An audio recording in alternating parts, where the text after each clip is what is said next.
missed the Sabzeruz Festival, right? Let's hurry and find Dunyarzad.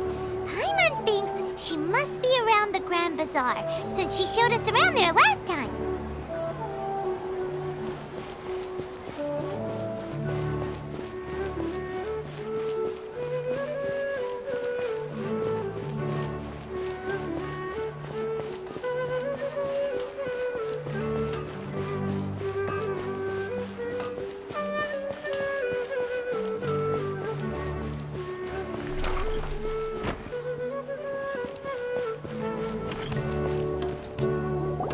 There she is! Dunyarzad, we're back!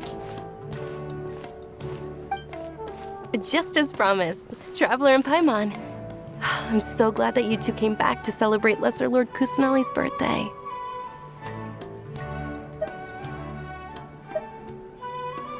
Indeed. The festival's tomorrow.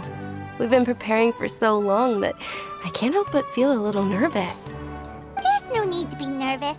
Paimon's sure that Lesser Lord Kusanali will feel everyone's gratitude. Thanks, Paimon. I hope that everyone who comes to the festival will also have a good time. Speaking of which, did you manage to make your way to Port Ormos? Discover anything over there? Of course we went. A lot of things happened there.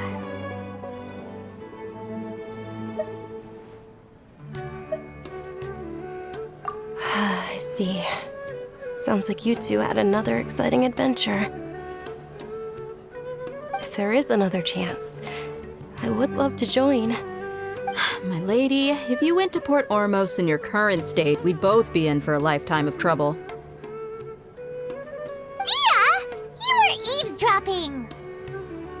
It's called covert protection. Keeping an ear out for what's going on around my employer is part of the job. It's all right, Dia. I merely said I would like to go. I know better than to think my body could handle it. The festival's tomorrow. I've been doing nothing but causing trouble for you. So, Dia, please take some time to relax. I'll be fine.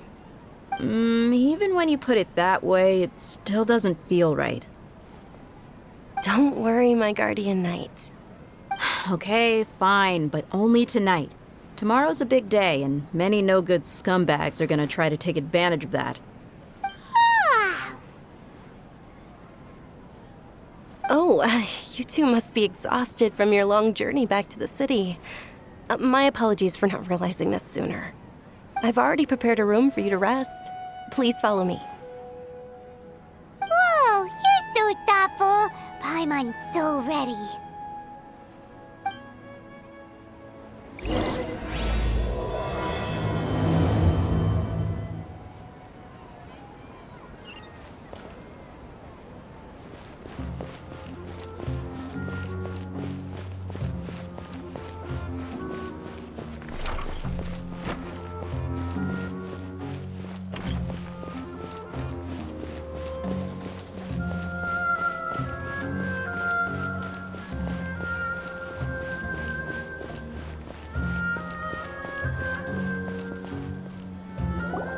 Here we are. It's also fairly close to where I've been staying. It looks really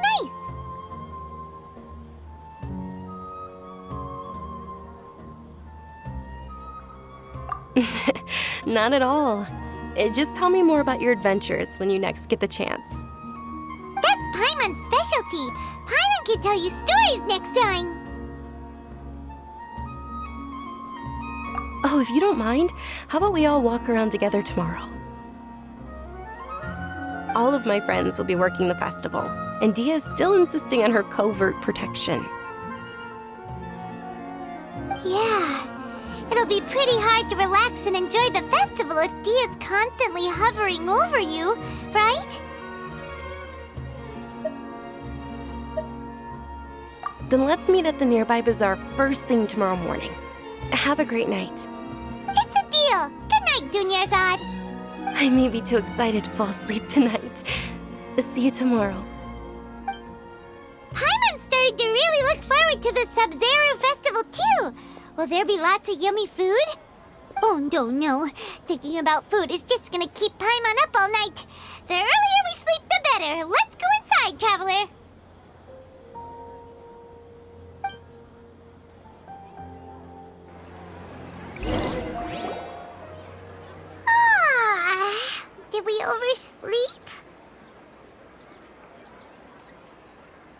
we should go meet Dunyarzad right away.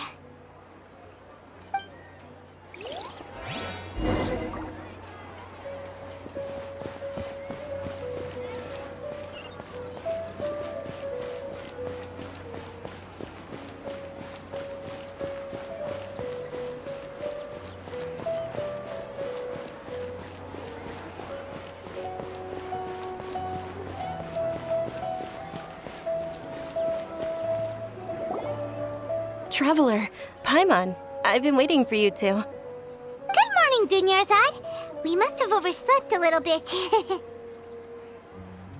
Not at all. I arrived early. Today is finally here. I must cherish every moment as if it were gold. You've worked so hard for this day. You gotta enjoy it to the fullest. You know it. Oh, it's just that, as expected, I had some trouble falling asleep last night. I'm hoping my body won't be too much of an issue today. Well, shall we? Let's start with the stalls over there. Many vendors came out of the blue to support the event, and they insisted on covering costs themselves. Let's go give them some business. They paid for everything out of pocket? Oh, sounds like they're not in this just for the Mora. They all said that contributing to a lively festival atmosphere is more important than money. Especially since we don't often get to celebrate Lesser Lord Kusanali's birthday. Ooh, they're selling food over that way! Let's go take a look!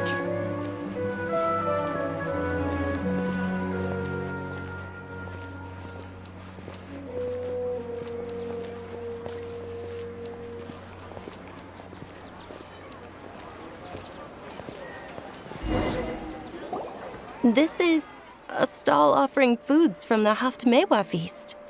Oh, you could tell straight away. I thought most people nowadays wouldn't know. Mushrooms, flowers, and all kind of fruit? It's all vegetarian stuff. Oh, Paimon's a little disappointed. So, what's the Haftmewa feast you mentioned just now? It's another Sabzeruz Festival tradition. People used to set their tables with 7 different foods. Generally speaking, the most common selections were foods like Rukashva mushrooms, Nilopala lotuses, Sumera roses, Sunsetias, Kapalatas, Hara fruits, and Zaytun peaches. So, the Sabzeruz Festival is a vegetarian holiday? You don't have to be a vegetarian to enjoy the spread.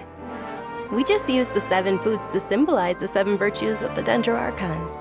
Wait, but if that's the case, if Sumeru uses vegetarian food to represent the Dendro Archon, then wouldn't the Pyro Archon's festival be full of food like roasted fowl, juicy meatballs, grilled steak? Oh, Traveler, we have to go to Natlan as soon as possible! I hope your wish comes true one day, Paimon. Thanks! Alright, how about we also check out some of these other stalls?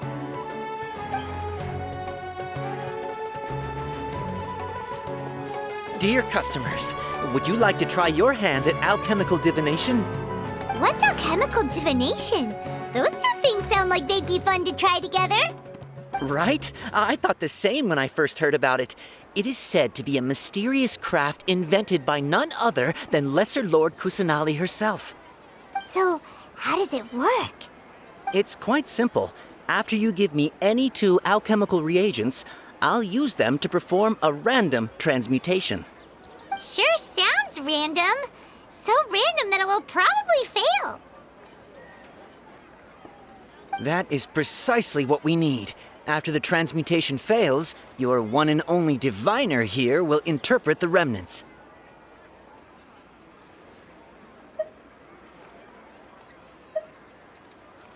Well, according to Lesser Lord Kusanali, everything is interconnected, and all that occurs can be traced back to fate.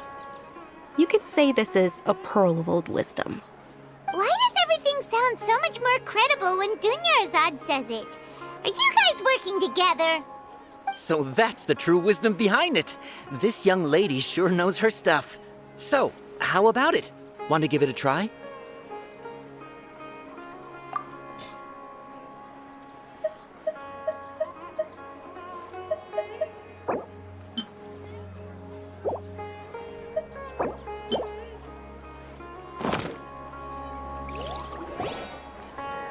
Okay, one moment. It's the moon. Paimon wants to take a look too! Is it? It looks more like a pie that Paimon bit into. Generally speaking, the moon signifies... It means... Wait a moment. Is he really looking it up in a book? Oh, I remember now. It means illusions and lies. Illusions and lies? That sounds rather ominous. Yes, but this book says that if you trust your intuition and overcome your fears, the sun will surely rise. He's not even trying to hide his book anymore. Naturally, fate will only ever show you the beginning of a journey. It is up to you to forge your own ending.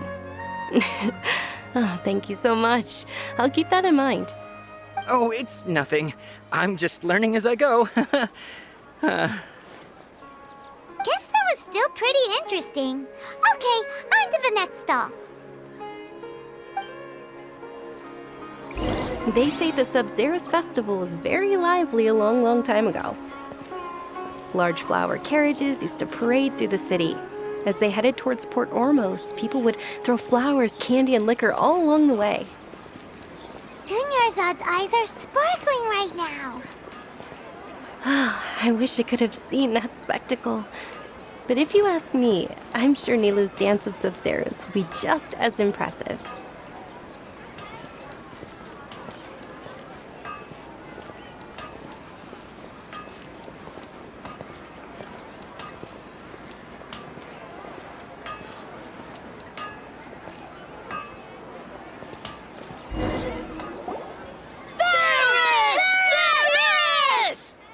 Attention! Soldiers, fall into formation if you want any Yalda candies.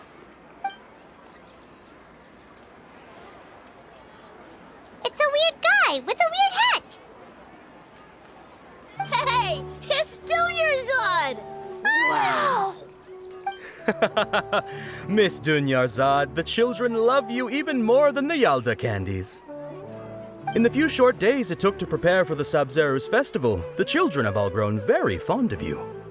The Hallowed Night of Flowers. It's an honor that you know my name. Attention! In the name of Ferris, the Knight of Flowers, I commend you on your contributions to the glorious Sabzeruz Festival. All right, little soldiers. Take your Yalda candies and don't forget your loyalty to Lesser Lord Kusanali. Dismissed! Yes, Knight Ferris! Just what is going on here? Ferris, the Night of Flowers, is another Sabzeruz Festival icon, and one immensely popular with children. In the past, the actor portraying Ferris would also sit on a flower carriage. It's all thanks to Miss Dunyarzad's sponsorship that the children can make such wonderful memories today. As are we to you, Vihar. Oh, not at all. Oh, speaking of tradition, do you want some Yalda candies? They're a festival staple, and I happen to have some boxes readied here. Take a look and pick whichever one you want.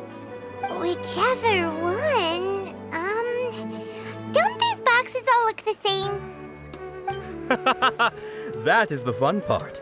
Each box contains a random flavor. It's up to the luck of the draw. Flavors include lavender melon, hara fruit, sunsetia. Ooh, those all sound pretty good. And there's also lizard tail and oni kabuto. Huh? What's up with those two flavors? Oni Kabuto is a little spicier than Lizard Tail. Dunyarzad, you tried them before?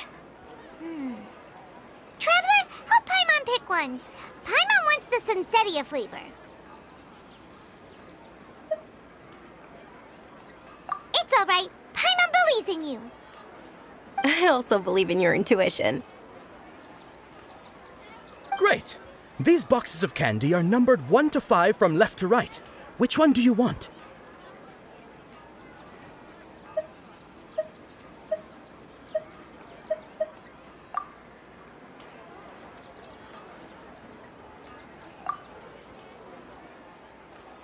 Attention! That's unfortunately horror fruit. Oh, Paimon thought you survived so many epic battles because you had incredible luck. But looks like Paimon was wrong. The Sunsetia-flavored candy was in box number 4. How about this? The most important thing is that everyone has a good time at the festival. So please, take both boxes. Really? Thanks a lot, Knight of Candies! It's Night of Flowers, not Night of Candies. Paimon really wilted the carriageless Knight of Flowers. They all basically sound the same. We got our candy, so let's keep going. Oh, actually, I just remembered that I left something behind. Since you're here, can you come with me to get it? Dunyarzad, you probably forgot because you're so excited about the Sabzeruz Festival. How embarrassing. Things can't go on like this.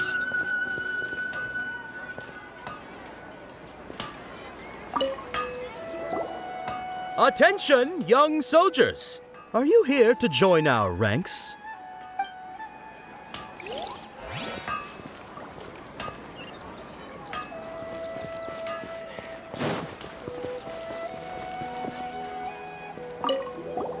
The diviner's interpretation is the most important part of alchemical divination.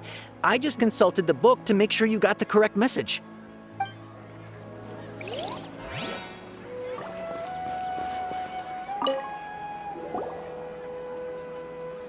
I picked all these from the forest yesterday, so their freshness is guaranteed.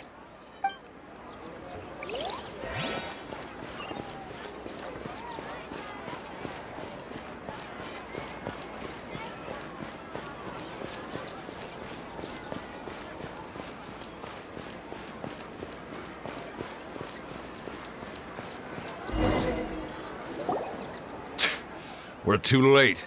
Who knew the little lady was such an early riser? I know, right? Hey, wait a minute. Pause! Isn't that her? Oh, that most certainly is. We're in luck. She's walking right into our clutches.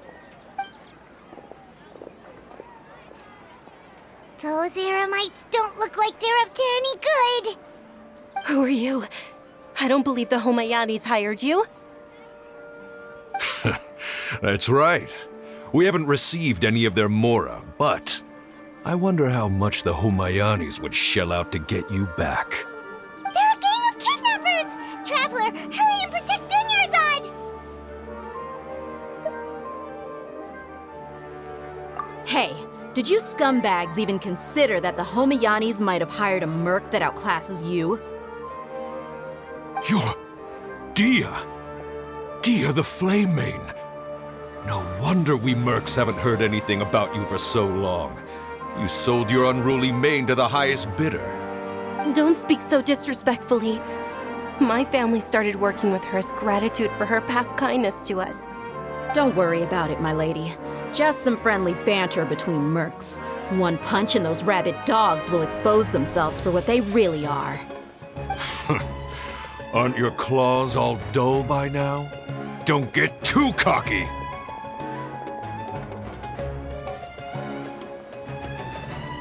Traveler, take Miss Dunyarzad to a safe location. No, we're gonna stay and help. There's too many of them.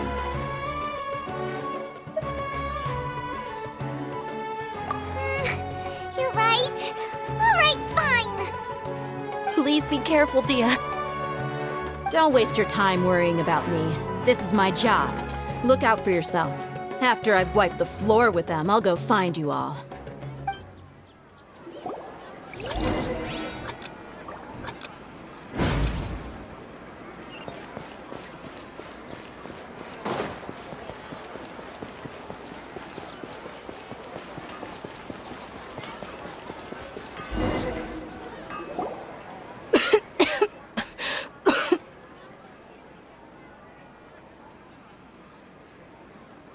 Dunyarzad, are you okay? You look a little pale. Are you in shock? I'm fine.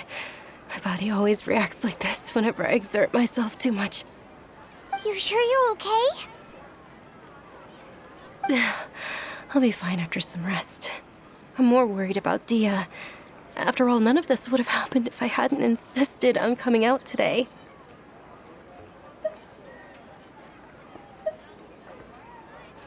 Yeah, don't worry.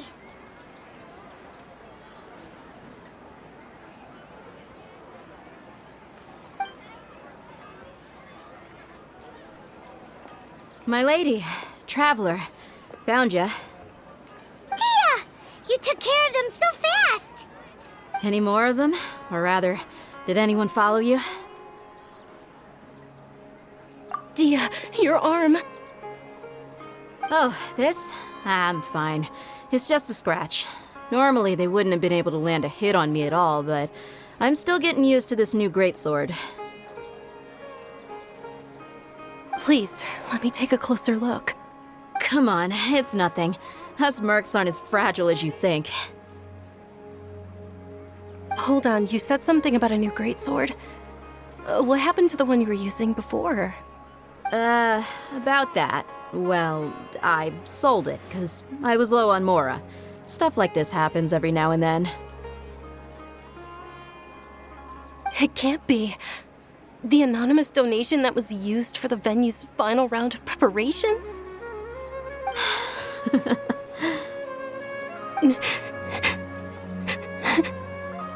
Hey, Miss Dunyarzad, I wasn't trying to make you cry. I'm not gonna lose my commission because I made my employer cry, am I?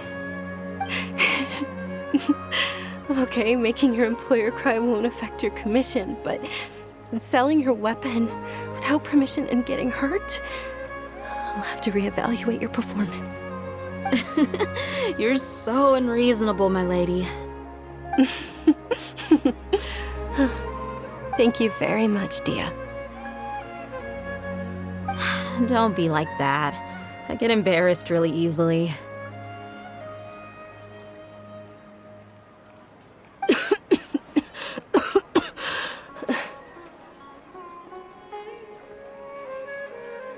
Are you feeling unwell again, Dunyarzad? My lady, your condition. Traveler, can you take her somewhere to rest? I'll look around the area to make sure we're safe from an ambush. Truly, I'm sorry for the trouble, everyone.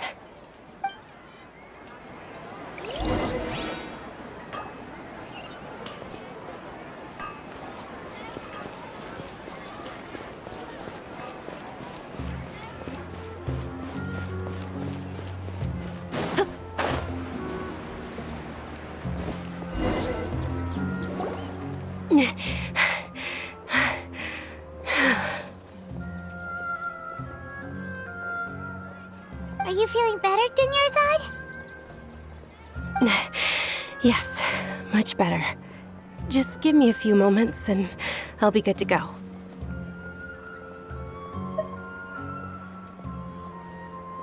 I didn't realize you were concerned about it. I guess I shouldn't continue to keep it a secret.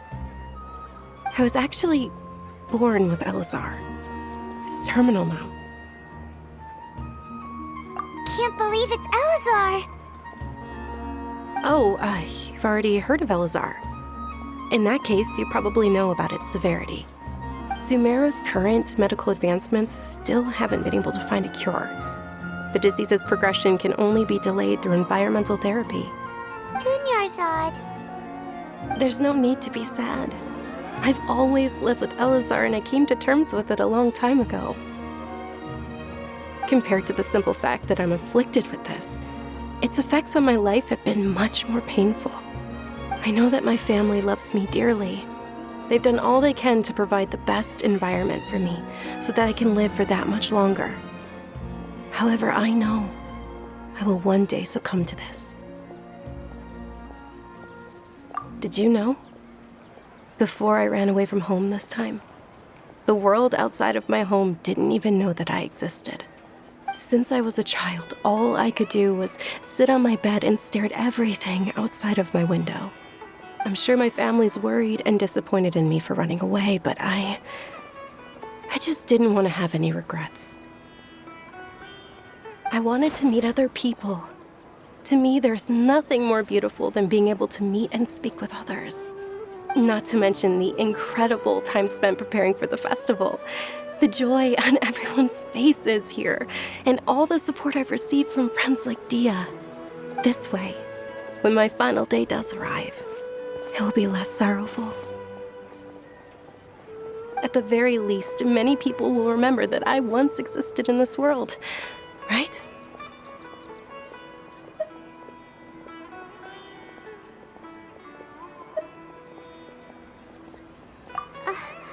As long as you don't forget Paimon, Paimon also won't forget about you. No, even if you forget Paimon, Paimon will still remember you. Thank you two so much. I apologize for the depressing conversation. This is out of character for me. To be honest, Lesser Lord Kusanali gave me the courage to do all of this. If it weren't for her encouragement, I wouldn't have taken that first step.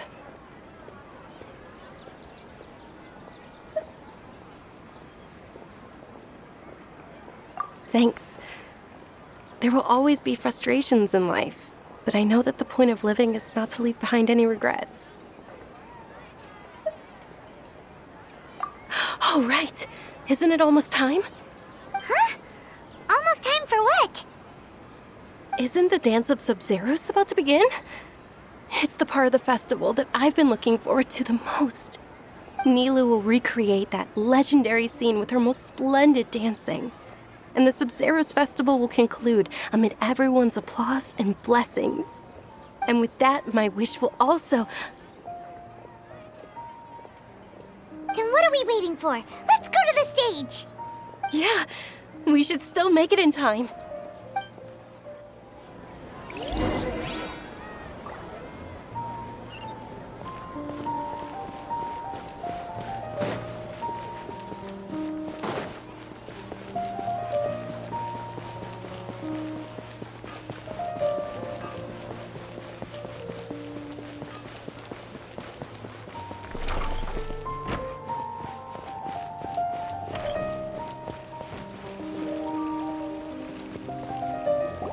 Were you not aware that the law prohibits this type of performance from taking place without prior permission?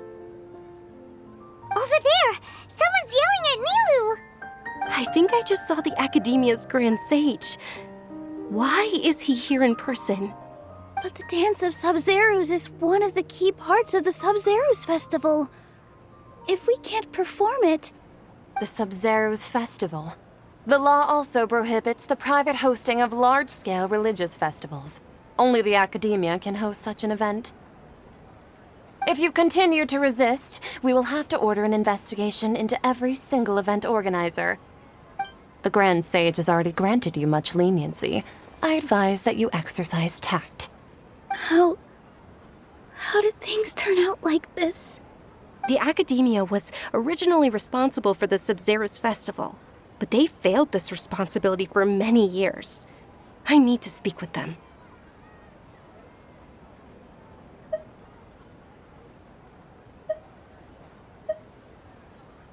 This is a hard pill to swallow, but you're right. Things would only get worse. Art, dance. Aren't you ashamed of pursuing such frivolous and meaningless activities in this land of knowledge and reason?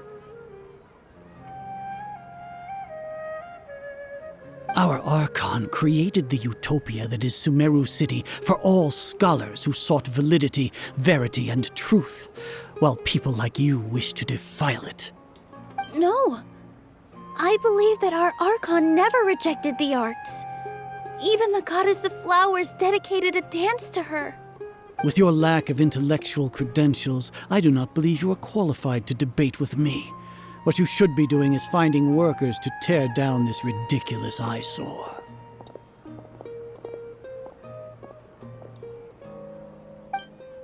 When we return, have the scribe draft an ordinance before the next Nyargarbaha Day that prohibits public art performances. We will announce it to the public later via the Akasha. Understood. I will inform him when I return.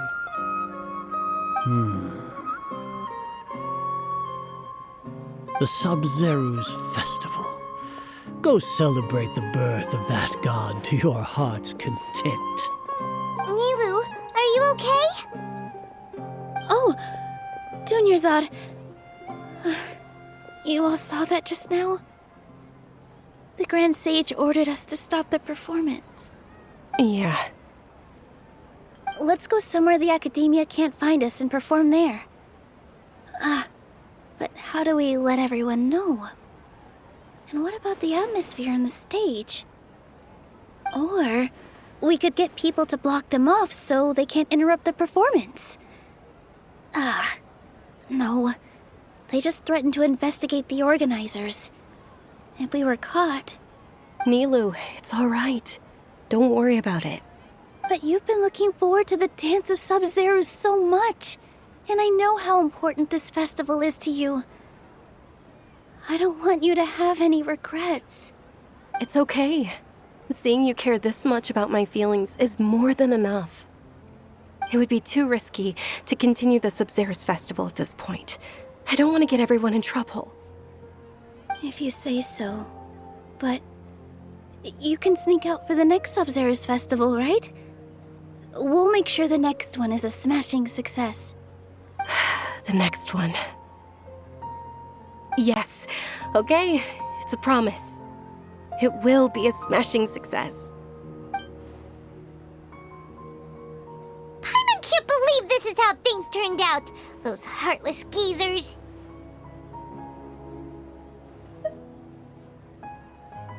It really is okay. There's nothing we can do about it. Still, I'd be lying if I said I had no regrets. I would have loved to see Milu's dance.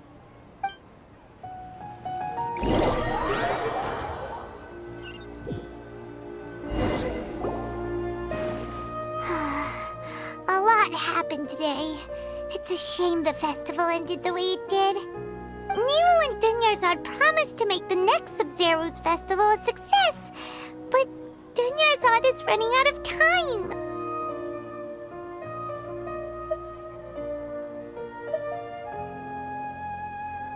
Yeah.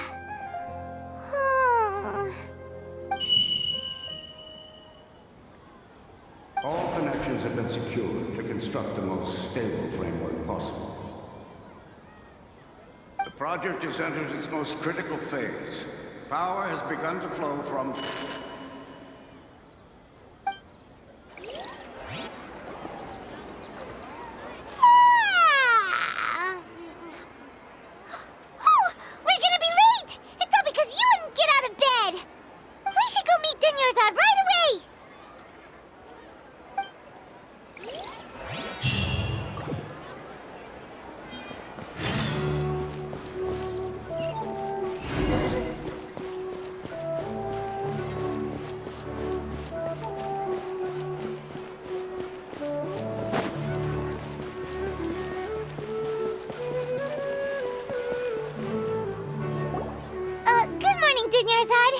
Sorry we're late. Not at all. I arrived early. You seem kinda tired. Did you not get enough sleep? I'm doing well. There's no need to worry. Shall we go? Let's start with the stalls over there. Sure! Traveler? Why are you just standing there? Let's get going!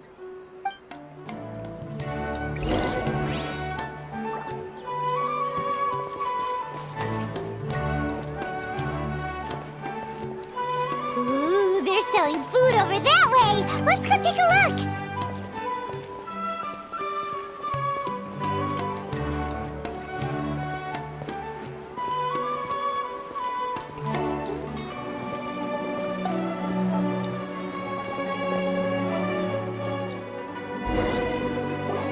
This is a stall offering foods from the Haftmewa feast. You are quite well informed, miss. I thought most people nowadays would know. They're all plants! Oh, Paimon's a little disappointed. Actually, what is the Haftmewa feast you mentioned just now? It's one of the Sabzeruz Festival's traditions. People used to set their tables with 7 different foods to symbolize the 7 virtues of the Dendro Archon. These appear to be in the form of the moon. Really? Paimon thought it looked like some kind of food. The moon signifies... It's escaping me for now. Wait a moment. Is he really looking it up in a book? Oh, right. It means illusions and lies. But if you trust your intuition and overcome your fears, the sun will surely rise.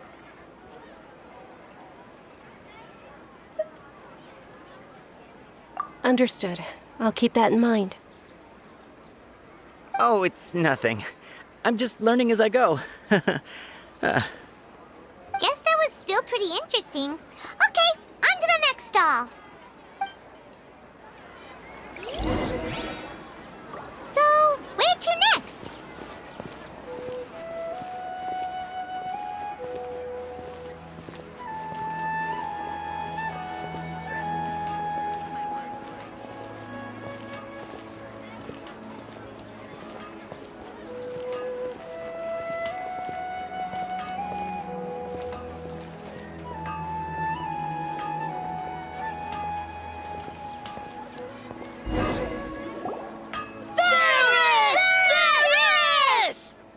All right, soldiers. Now that you have your Yalda candies, don't forget your loyalty to Lesser Lord Kusanali. Dismissed! Yes, Knight Varus! What's going on? Is this a play? Ferris, the Knight of Flowers, is another Sabzeruz Festival icon and one immensely popular with children. It's all thanks to Miss Dunyarzad's sponsorship that the children can meet the Knight of Flowers. Oh, do you want some Yalda candies? I happen to have some boxes ready here. Take a look and pick whichever one you want. What's to pick? Don't these boxes all look the same? It's not that simple. Each box contains a random flavor. It's up to the luck of the draw. Flavors include lavender melon, hara fruit, sunsetia. Ooh, how interesting. And there's also lizard tail and oni kabuto.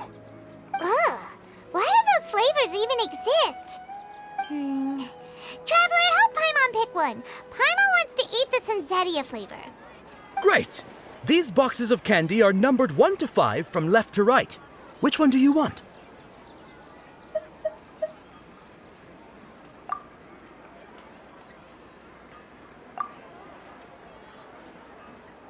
Ah, excellently chosen. Number 4 is indeed Sunsetia. Ha-ha! Paimon bet you had incredible luck, and Paimon was right!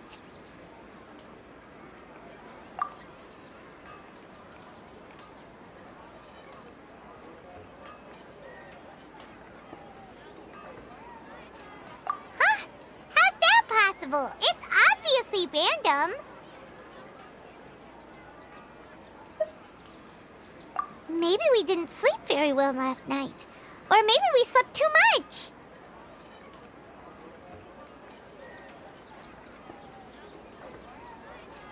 Oh, sure. Huh? Where are you going? You're just gonna walk off like that?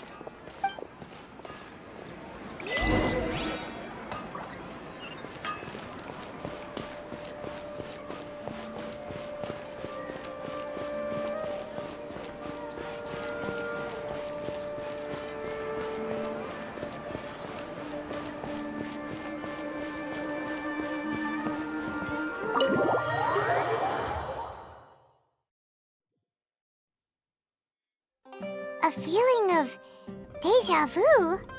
Oh, Paimon knows what that is. It's when you feel like you've already experienced whatever is going on.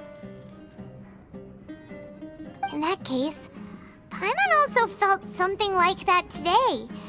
But that's just our brains playing tricks on us, isn't it? So why'd you run here in such a hurry?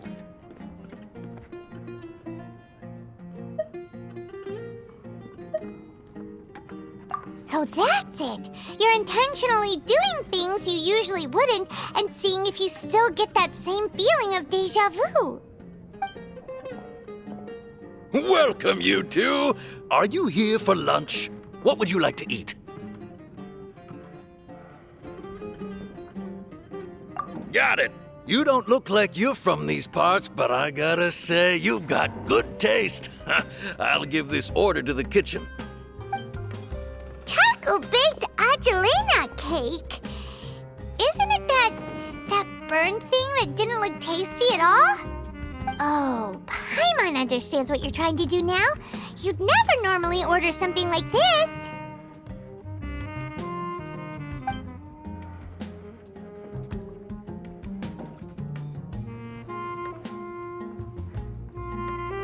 That thing? Are you really gonna eat it? Isn't this going a bit too far?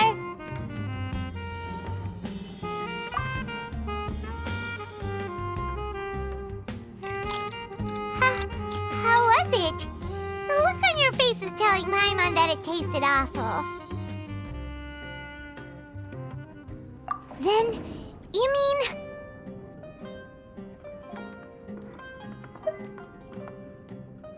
That's impossible! We were just talking about how gross it looked! So, would this be a case of taste bud déjà vu?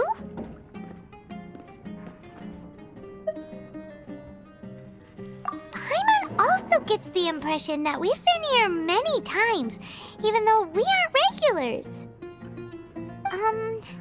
How about we go out again and try something else?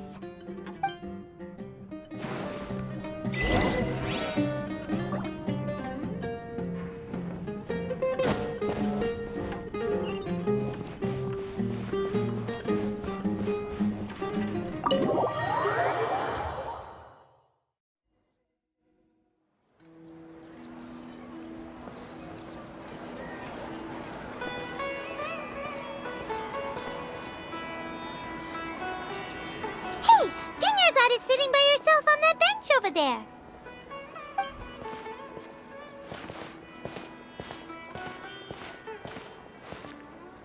What a coincidence, Dunyarzad. We meet again. Why are you sitting here all by yourself? Oh, I ran into some kidnappers just now, but thankfully Dia came to my rescue. I started to feel unwell after that, so I sat down here. Kidnappers? Oh my goodness, are you hurt? I'm okay. Dia's arm got scratched, but it isn't serious. Whew, that's a big relief. But, Dunyarzad, you seem a little down today. It's the Sabzeruz Festival, and you've been looking forward to it so much! Not at all. I've always been like this. Excessive physical exertion or strong emotions tend to aggravate my illness. Besides, no matter how amazing today may be, it is but a single day. After however many more days, my time will come to an end. Paimon doesn't quite follow you, and Paimon feels like something's really got you down right now.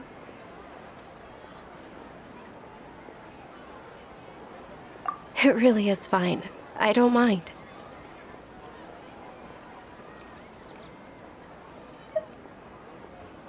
Huh? Did something happen? Dunyarzad, have you ever felt déjà vu? You know, like when you've already experienced something that's happening right now? Déjà vu? No. But my days have been the same for years now. Even if I were feeling déjà vu, I suppose I would already be used to it. Oh, Paimon sees. Then, is it only the two of us? It's almost time. Huh? Time for what? Nilou's Dance of Sabzeruz is about to begin. Let's go.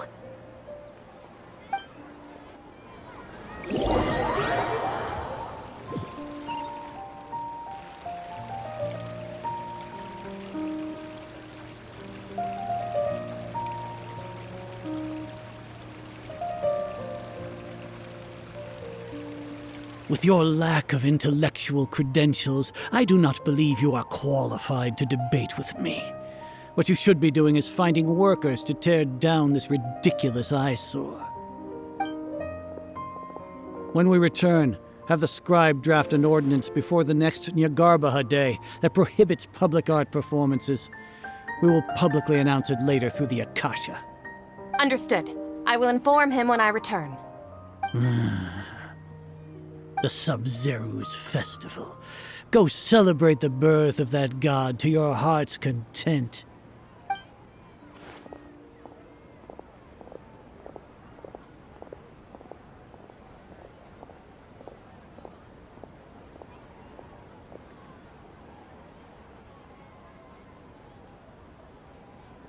Nilu, are you okay? Oh, Dunyarzad. The Grand Sage ordered us to stop the performance. It's okay. There's nothing we can do about it. But you've been really looking forward to this. I don't want you to have any regrets. It truly is unfortunate, but I don't want to cause trouble for anyone. Didn't the Grand Sage say that he might investigate the organizers? True, but... Well, okay. I'll just have to try again next year.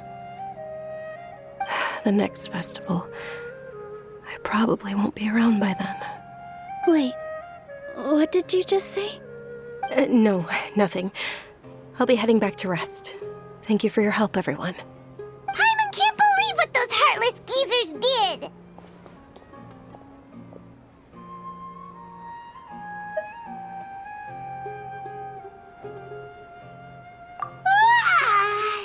Did Dunyarzad already go back?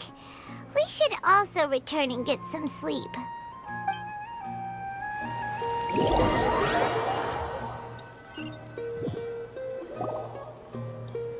So, in the end, you still couldn't figure out what that deja vu feeling was all about? Maybe it really was because of exhaustion.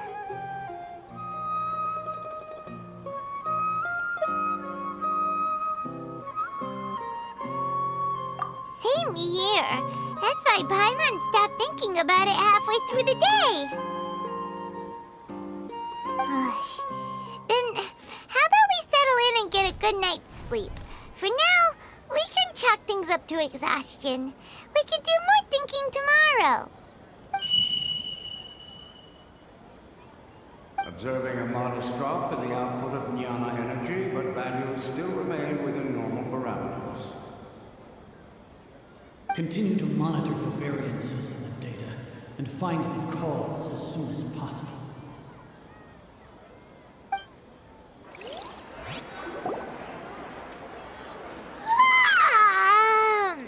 Why does Paimon feel so tired after so much sleep? Anyway, we should go meet Dunyarzad right away.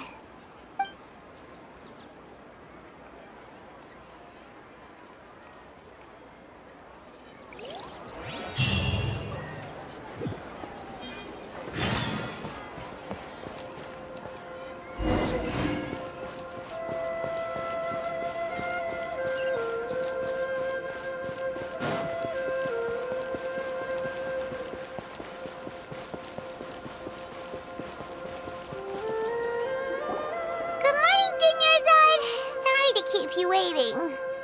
Not at all. I arrived early. Huh? Paimon thinks you sound kinda tired. Did you not get enough sleep? I'm doing well. There's no need to worry. Shall we go? Let's start with the stalls over there. Great idea! Let's get going! Traveler? Hey.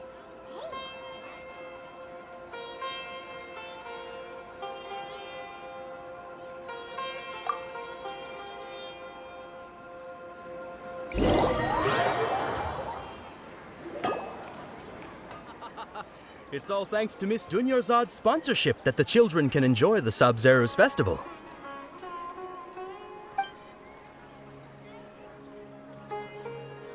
Oh, Are you interested in Yalda candies? I have some boxes of candy here. Pick whichever one you want. Not much of a choice. All these boxes look the same. It's not that simple. Each box contains a random flavor. It's up to the luck of the draw. Flavors include lavender melon, hara fruit, sunsetia. They all sound pretty tasty. And there's also lizard tail and oni kabuto. Huh? What were those last two? He'll help me choose. Paimon wants to eat the sunsetia flavor. No problem. These boxes of candy are numbered 1 to 5 from left to right. Which one do you want?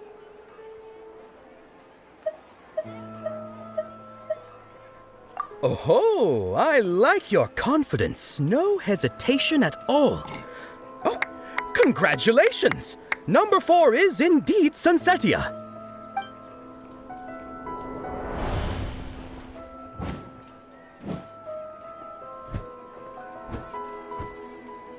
Ha! Paimon knew he always had incredible luck.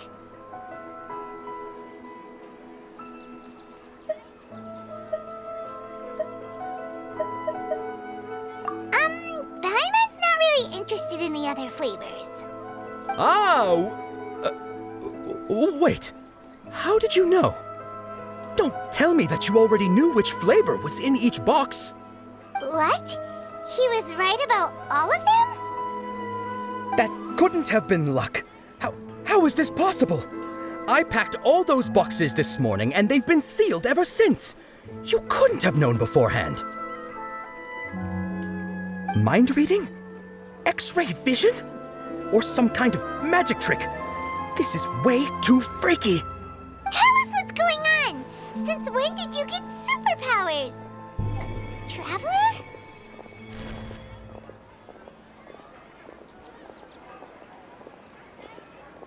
Hey, where are you going?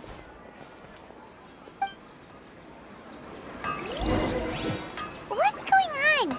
Did you see something? Us leaving Dunya aside without letting her know is kinda rude, you know.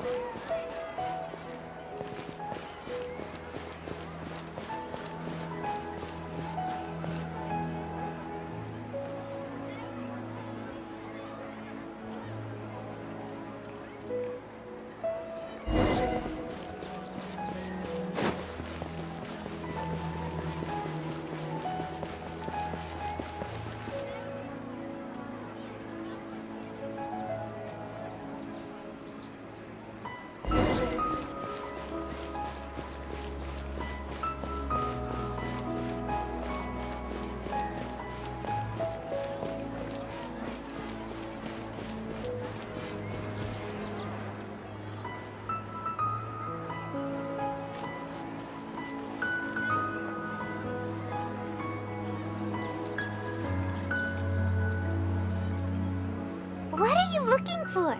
Why did we come here?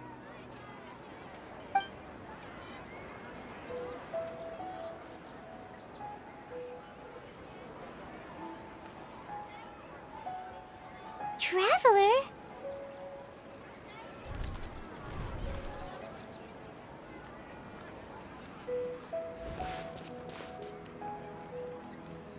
That's...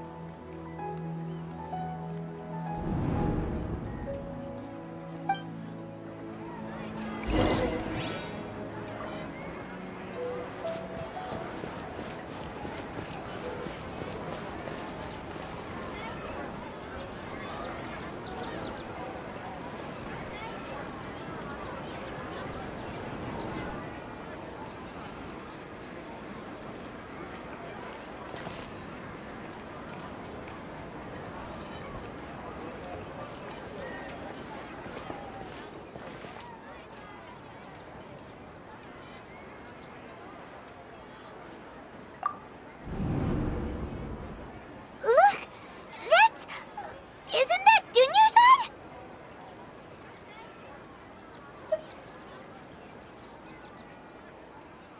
What's happening here? Why are there two Dunyarzads? You already know know that this isn't your first Sabzeruz Festival, don't you?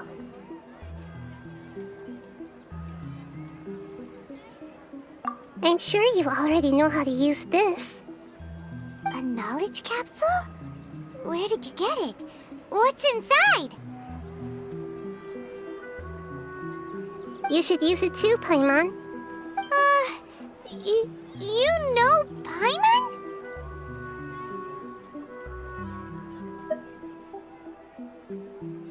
Well, this seems kinda sketchy, but Paimon feels like this is what we should do.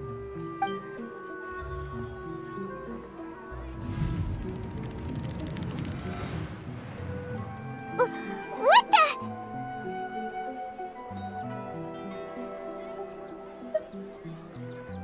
This is our 20th time at the Sabzeruz Festival? Huh?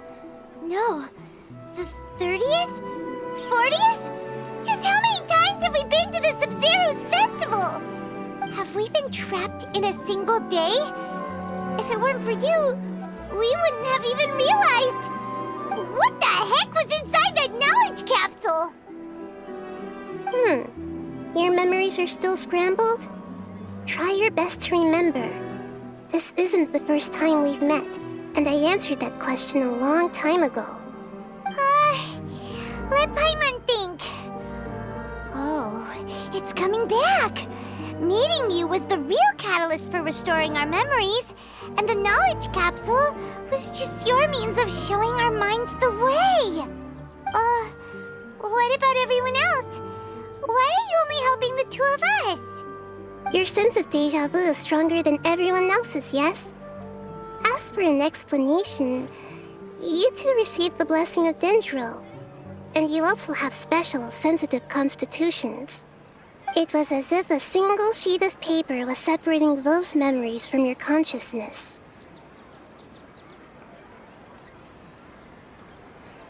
A familiar question. I think this is the 7th time you asked that. As you can see, she isn't doing well. You probably sensed it too.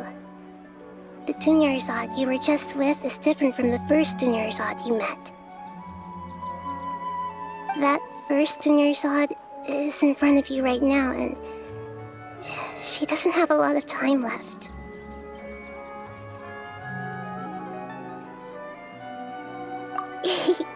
Looks like you're almost done sorting out your brain. Oh yeah, I'm Nahida.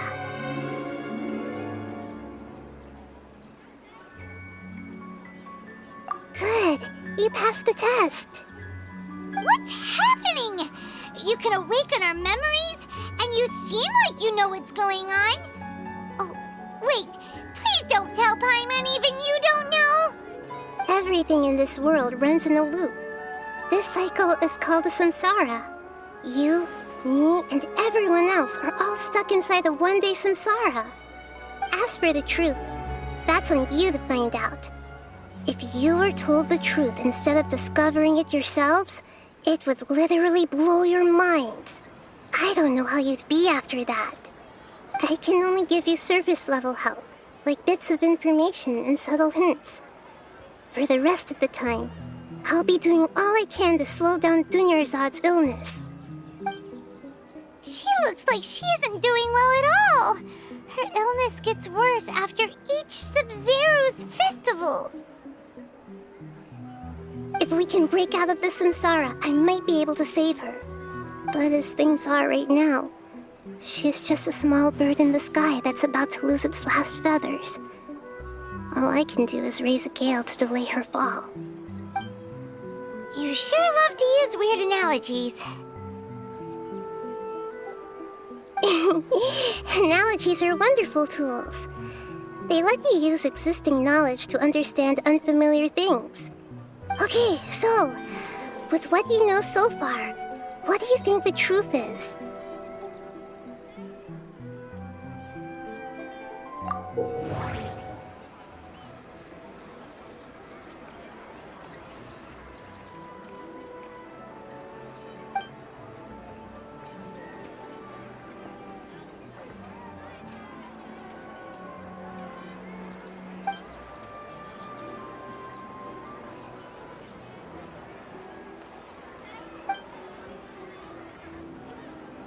We've already experienced the Sabzeruz Festival many times, and the day of the festival seems to be in a perpetual samsara.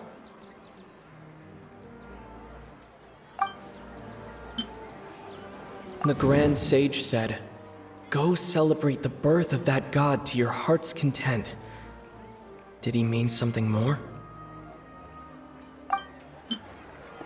The moon, illusions, and lies. What do they all mean? What's happening right now seems to have happened before. This feeling has been getting stronger and stronger. My mind feels exhausted, even though I haven't done too much thinking. What is going on?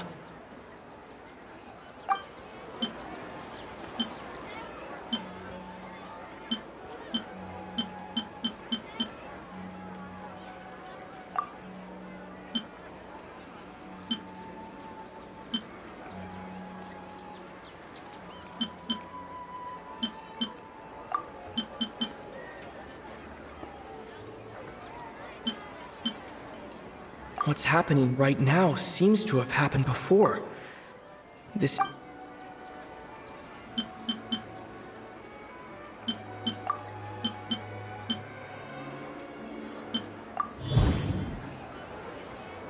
That should be it.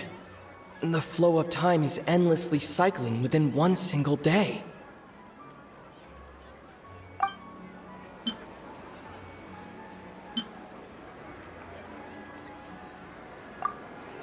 A time loop.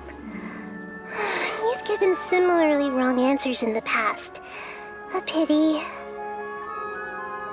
Still the wrong answer? Paimon thought that made a lot of sense. It feels like time's just repeating itself.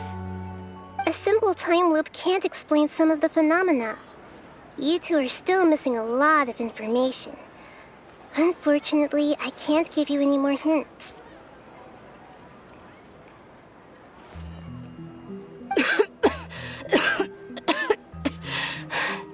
Dunyarzad. The Sabzeruz Festival is happening every day, but that doesn't mean we can waste an infinite amount of them. Hurry and find the truth before today's festival ends.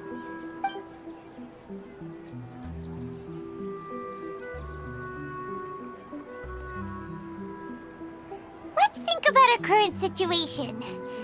To save Dunyarzad, we have to escape the Samsara of the Sabzeruz Festival. And to do that, we need to figure out what's happening. The truth. Nahida rejected the idea of a time loop, so we must have missed something, right? Paimon's memories say that we've already done this many times, but let's go talk to people again. It's more productive than sitting here and scratching our heads. Why don't we start with those stall owners?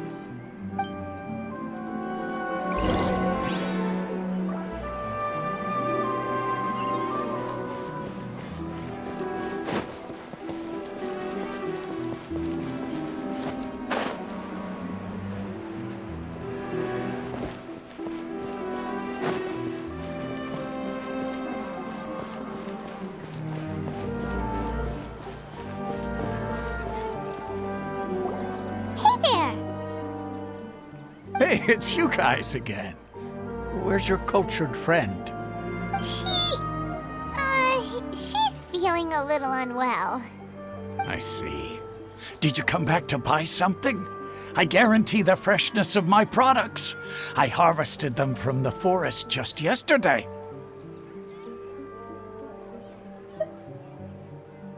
Huh? What brought this about? I hurried back from the forest yesterday, and I'm selling produce here today. I haven't felt anything strange. To put it another way, if you really think about it, was yesterday truly yesterday? Did you actually come back from the forest yesterday? What kind of philosophical nonsense is this? Are you two daydreaming? Didn't you know that no one dreams in Sumeru? Go somewhere else if you want to find someone to daydream with.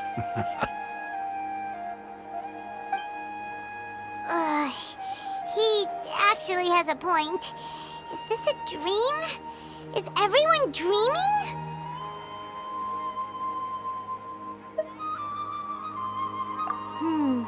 True. It's so weird that people here don't dream. Why is that?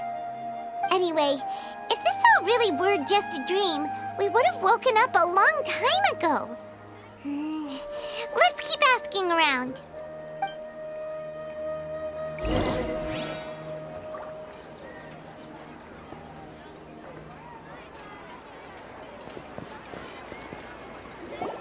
Oh, it's you two. Was my divination so accurate that you felt compelled to compliment me in person? Ooh, I knew it! I told you, the god's divination is highly accurate. You just hadn't fully understood its significance yet. You're really excited about this, huh? That's exactly why we came back. Help us better understand it. Help you better understand it? Well, that isn't exactly what I excel at. So, you're admitting that you don't have a clue? Anyway, what kind of situation did you get into?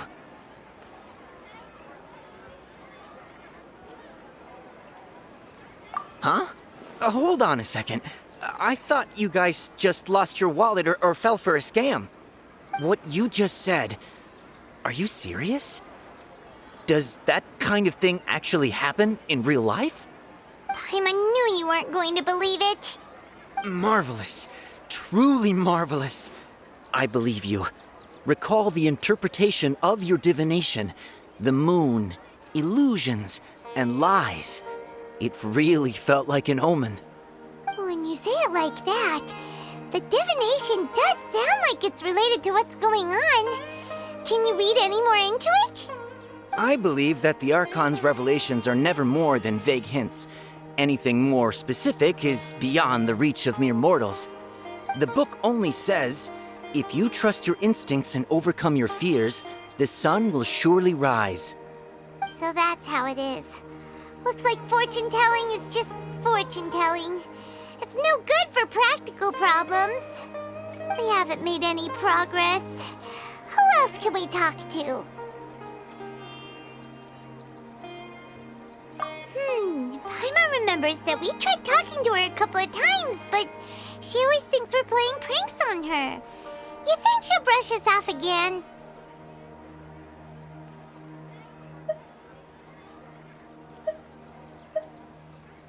Yeah, if we tap into Dia's strong sense of responsibility as a mercenary, then she'll definitely take us seriously. At this time of day, Dia's probably just finished beating up those kidnappers. Let's go find her.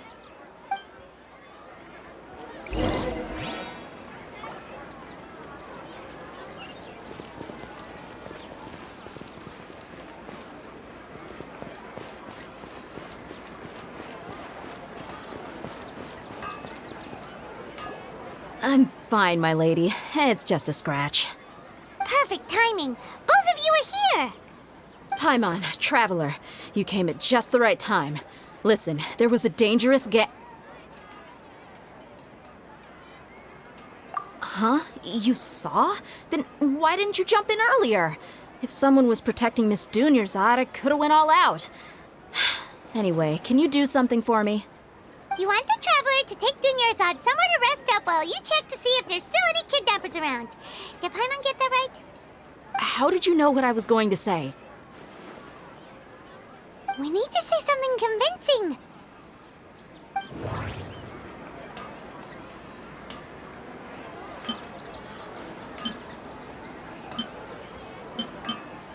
Dia sold her greatsword to raise additional funds. And then she was injured because she wasn't used to her new weapon. People in Sumeru don't dream. What a strange phenomenon.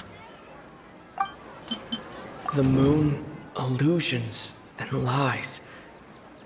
What do they all mean? My mind feels exhausted, even though I haven't done too much thinking. What is going on? Tell her, Traveler!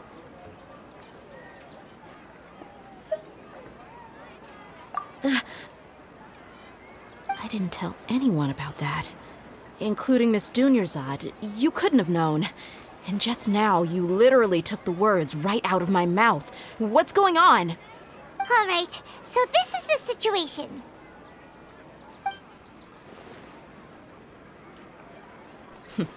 It's kinda hard to believe what you just told me.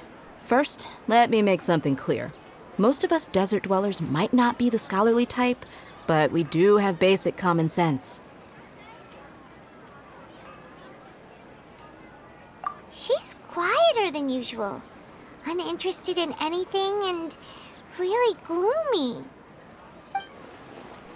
Yeah, she isn't the same as before, but her parents said that this is how she was like at first. Huh? At first?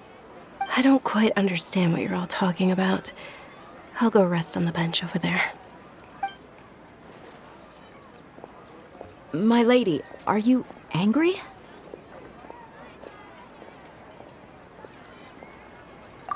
All right, I'll give you the benefit of the doubt since you knew about my greatsword. Let's make this a quick trip. Miss Dunyarzad isn't completely safe here.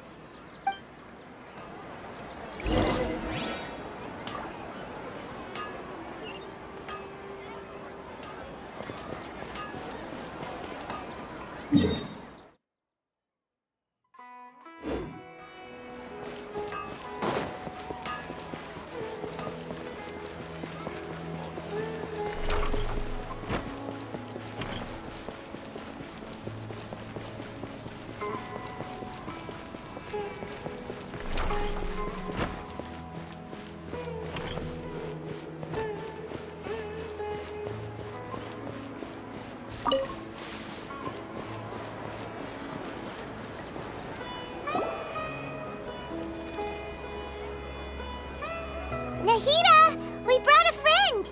Are you busy? I thought I told you that it won't help to bring anyone here. We just wanted her to see the real Dunyarzad's condition. The real Dunyarzad? Where and who are you talking to? Huh? I told you that you two are special. Other people can't see me or Miss Dunyarzad here.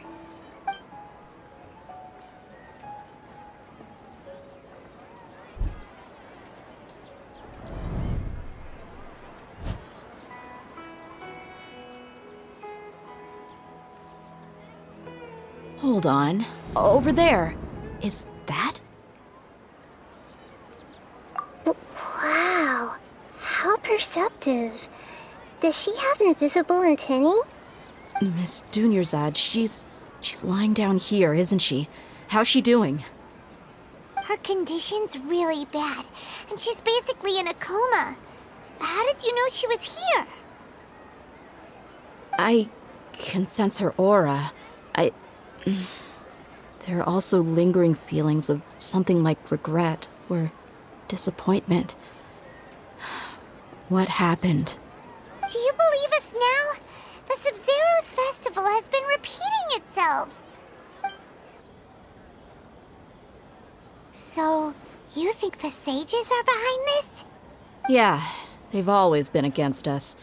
Wouldn't surprise me if they're using the Akasha to intentionally repeat the Sabzeruz Festival as a sick joke. You have a point. Aside from the Dendro Archon, the Academia's sages are the only ones in Sumeru who could pull off something like this. Maybe there's more to the Akasha than we know.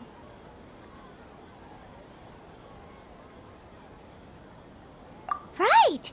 Didn't you awaken our memories using something that looked like a knowledge capsule? That means you must know something about the Akasha! The Akasha relies on the power of a gnosis to operate, as it is the manifestation of the God of Wisdom's power. It compiles the wisdom of the entire populace, and it grants knowledge to the people. A Gnosis could do that? No wonder the Akasha is so magical. It's being powered by the Gnosis of Sumeru's Archon. So, this Nahida you mentioned, what did she say? She said, and Paimon quotes, "The Akasha relies on the power of a Gnosis to operate, as it is the manifestation of the God of Wisdom's power. It compiles the wisdom of the entire populace and it grants knowledge to the people." Compiles the wisdom of the entire populace and grants knowledge to the people. Wait. I get the grants knowledge part. That's what people have always used the Akasha for. But compiling the entire populace's wisdom? How does that work? Did she mean that the sages enter new knowledge into the Akasha?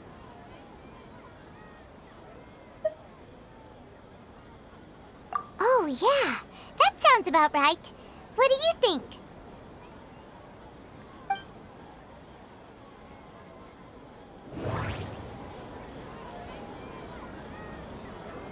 People in Sumeru don't dream. What a strange phenomenon. Okay, Nahida said the Akasha relies on the power of a Gnosis to operate, as it is the manifestation of the God of Wisdom's power. It compiles the wisdom of the entire populace, and it grants knowledge to the people. My mind feels exhausted, even though I haven't done too much thinking. What is going on? That doesn't sound right. I need to carefully think things through. What's happening right now seems to have happened before. This feeling has been getting stronger and stronger. You mean the Akasha is causing our mental fatigue? Huh. Now that I think about it, my head's been feeling unusually heavy. When the desert dwellers set off on their quest for knowledge, a sage once said, "Knowledge always comes at a price." Compiling the entire country's knowledge. You think the Akasha pulled a 180 and is extracting information from us? Who knows? The Akasha can put knowledge into our heads, so who's to say that it can't also poke around in there? We don't know any specifics. What's the point of doing something like that? Just think about it. If you could combine the knowledge of every single person in Sumeru, then you can basically turn Sumeru City into a single massive brain. This hive mind could make breakthroughs in problems that even the smartest geniuses can't crack. An excellent deduction. And the analogy comparing Sumeru City to a massive brain? I love it. In that case, we should take off our Akasha terminals right away. Maybe that'll solve this problem.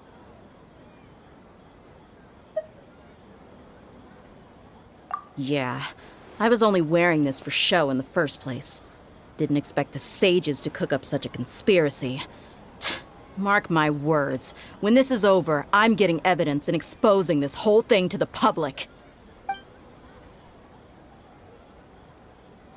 How does everyone feel?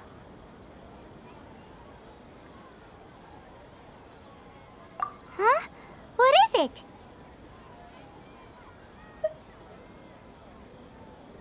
Oh, that! Paimon knows what you're talking about. It's a single soft beep that sounds like it's coming from the Akasha terminal. The sound of a beep. Could it be a prompt tone for when the Akasha is operating? That's probably an important clue. We weren't using our terminals, but we heard a beep anyway.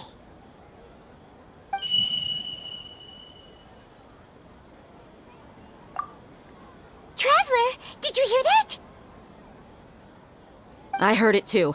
Our ears aren't messing with us. There was definitely a beep, but it sounded like it was coming from inside my head. We took off our Akasha terminals.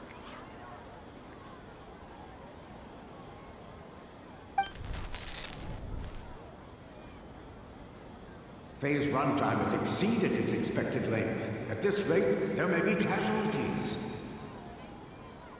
But We cannot lose all of our progress.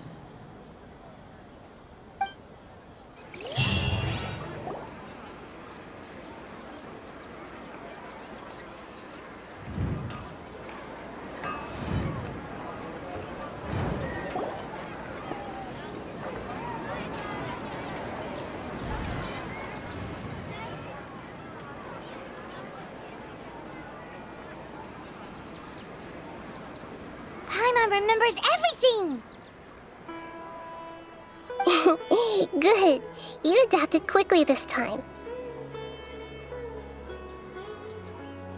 We definitely took off our Akasha terminals last night, but we still heard that beep. Why is that?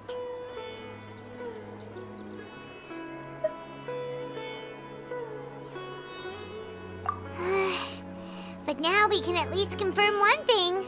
The Akasha definitely has something to do with whatever's trapping us in this cycle. Oh, Paimon doesn't get it. Why would the Akasha go this far if all it wants is everybody's wisdom?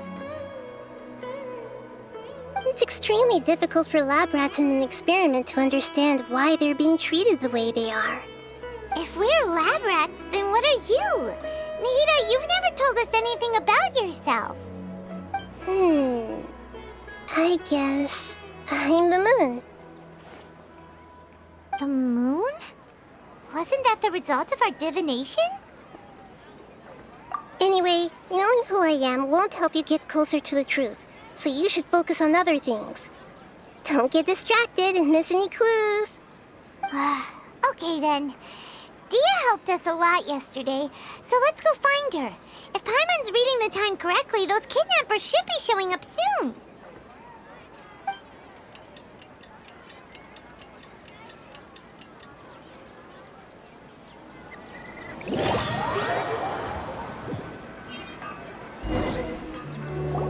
Ah, there you are.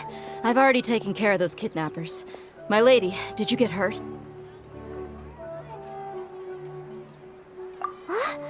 Dia? What's wrong? Why are you both gawking at me like that? You didn't get hurt this time.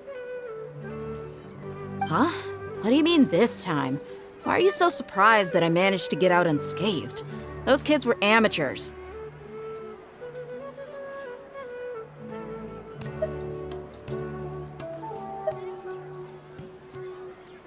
Shh! How did you know about my greatsword? I haven't told anyone about it. Please, don't tell Miss Dunyarzad. So Dia's lost her memories after all.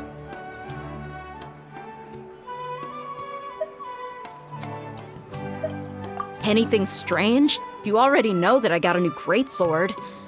If I had to say something, it's weird how such a new weapon could feel so familiar. It's as if I've already used it to fight a countless number of battles. You're saying that although you don't remember using it, your body feels like it does? That's right. Both mercenaries and warriors heavily rely on muscle memory. Only knowing the theory of battle won't get you anywhere. Traveler, what do you think?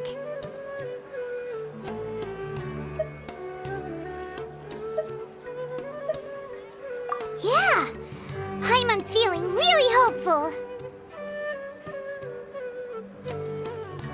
Oh, you're right! Earlier in the Samsara, something like this would have never happened. I have no clue what you two are talking about, but it's still dangerous here, so... So you want us to take Dunyarzad somewhere else to rest while you check if there are still more kidnappers around, right? How did you know what I was gonna say? Can you read minds? Forget it. Go and do your thing.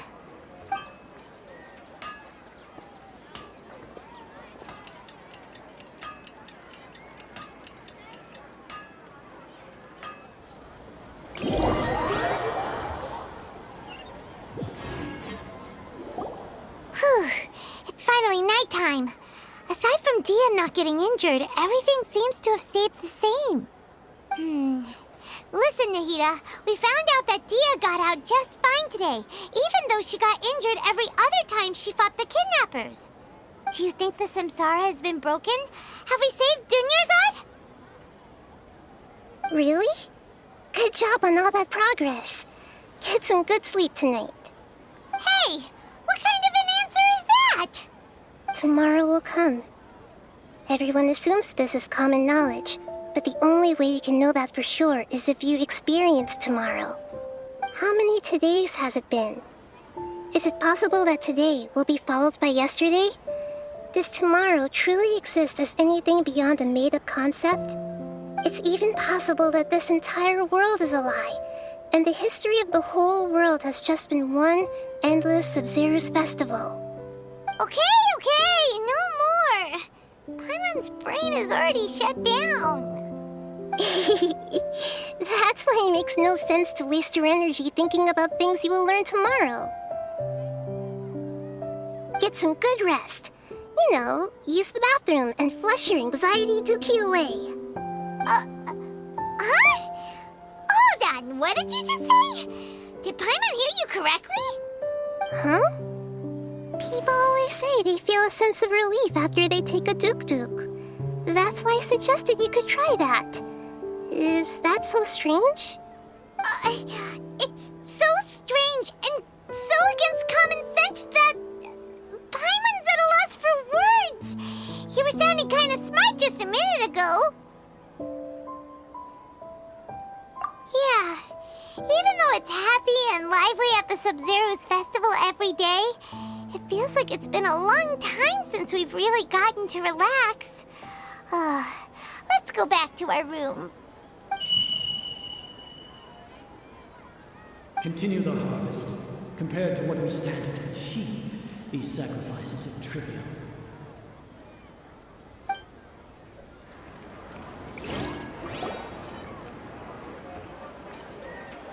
We're still in the same day! Nahida, you already knew last night that we didn't break out of the Samsara? Why did you tell us? Would there have been a point? You would have spent the night with new worries, with tomorrow still out of reach.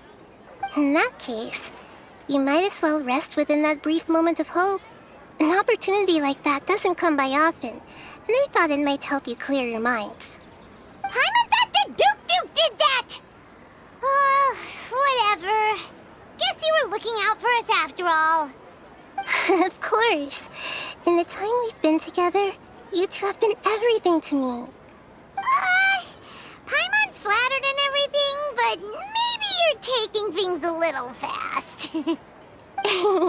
What I mean is, even though I had asked you to solve this puzzle, you two are still the only ones who can see me and sense my presence.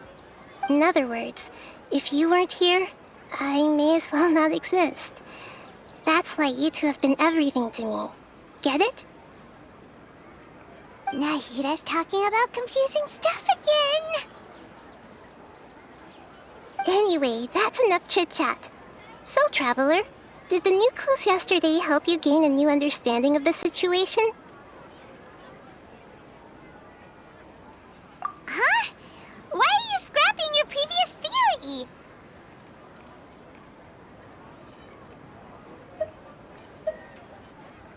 Oh yeah, you're right! Gosh, how did we not notice that?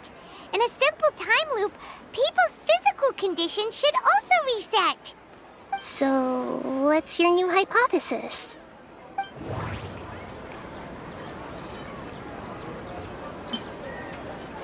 Mercenaries rely heavily on muscle memory, and Dia was able to use her experiences to avoid injury in later Samsara cycles. The beep is a prompt tone for Akasha operations. We still hear it every night, even though we removed our Akasha terminals.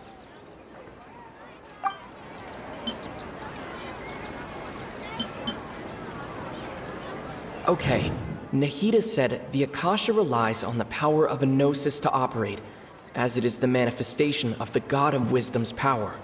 It compiles the wisdom of the entire populace, and it grants knowledge to the people.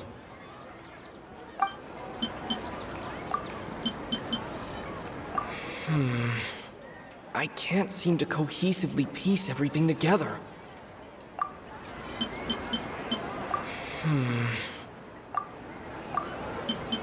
We've already experienced the Sabzeruz Festival many times, and the day of the festival seems to be in a perpetual samsara.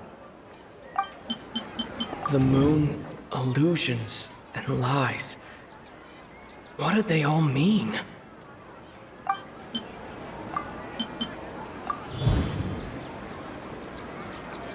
If all our memories of a day are erased at the end of that day, then we would unwittingly relive the same day again and again.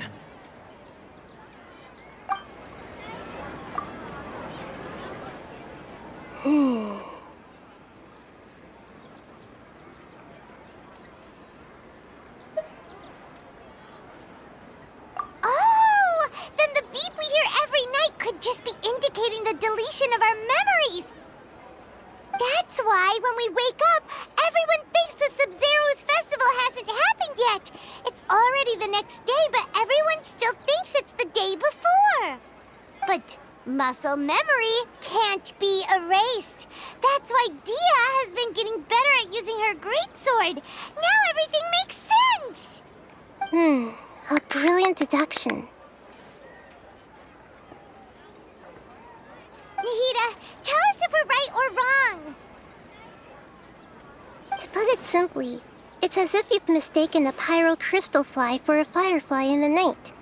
You lost sight of its true nature because you focused too much on your perception that it glows. That isn't simple at all! Why don't you go talk to Miss Dia again? You might learn something new. Right! She did help us find our latest clue after all. Let's go!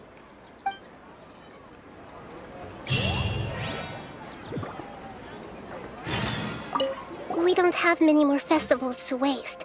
Hurry and find the truth.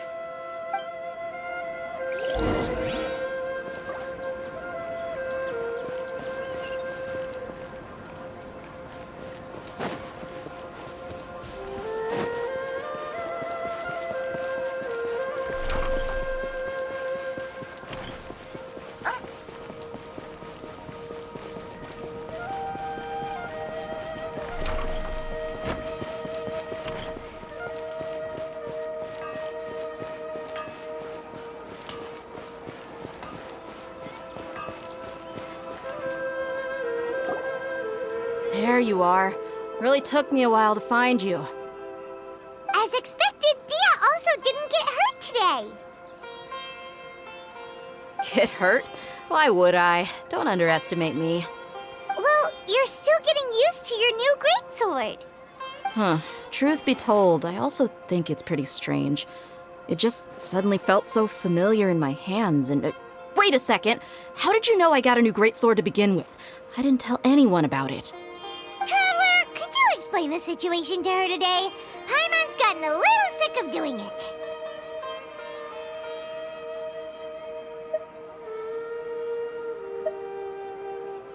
Oh, that works!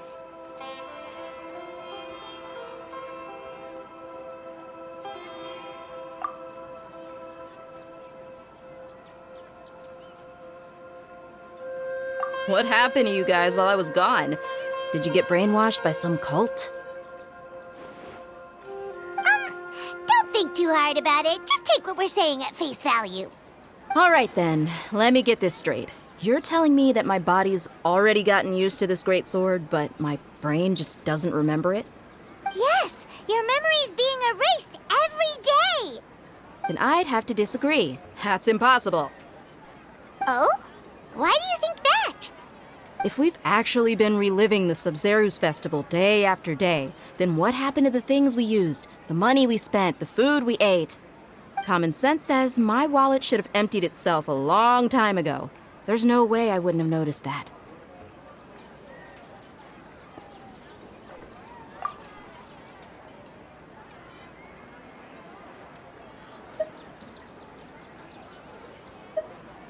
Right!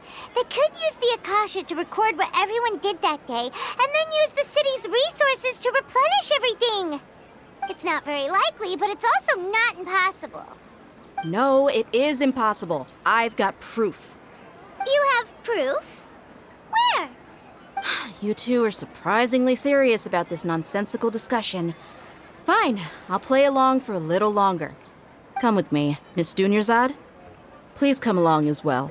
I still can't guarantee that this area is safe.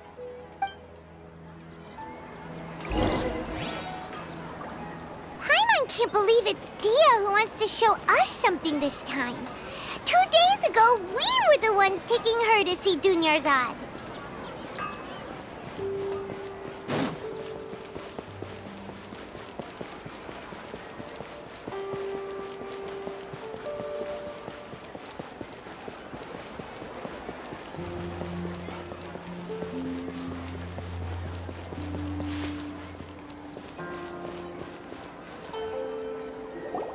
This is it. Huh? This is a wooden training dummy. What about it? See those marks on the dummy? Those are the result of several days' worth of practice. Let's say the sages didn't replace it every day. Shouldn't it be hacked to pieces by now? That's true, but what if they did? Then the sages would have had to reproduce every mark I left during previous training sessions.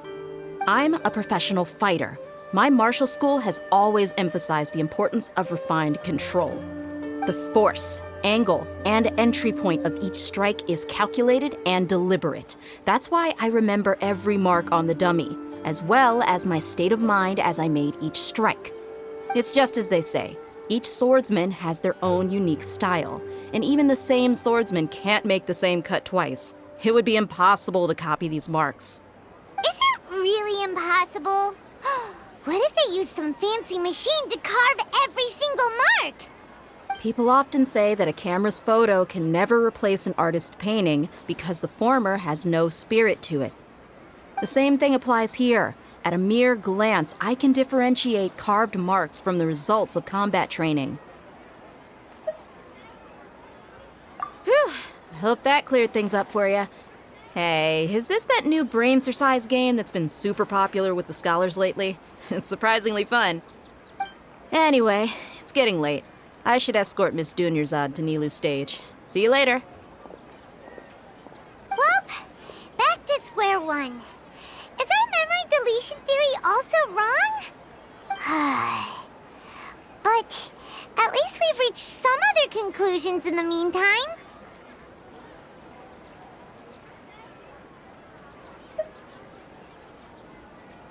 Yep, that's true. So, can we think of any new ideas right now? Strange? Paimon feels like everything's been strange lately. Huh? Leaving the city? You're right! It's really strange how we never thought of such a simple solution! Many things should become clear if we can confirm the flow of time outside of the city. Paimon can't believe it! Did we miss this because we're tunnel visioning too hard on our other theories? Or because we're just too tired?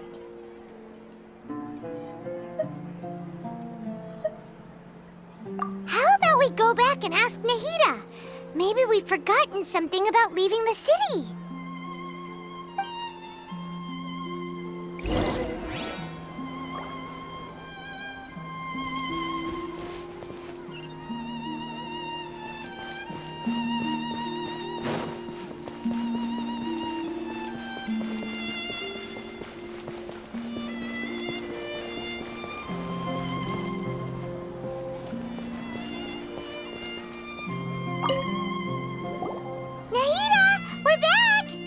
You're back early today. Did you find something new? Sort of. We're mostly sure now that we're not in a time loop. And we also aren't in the real world. But at the same time, we have a new question.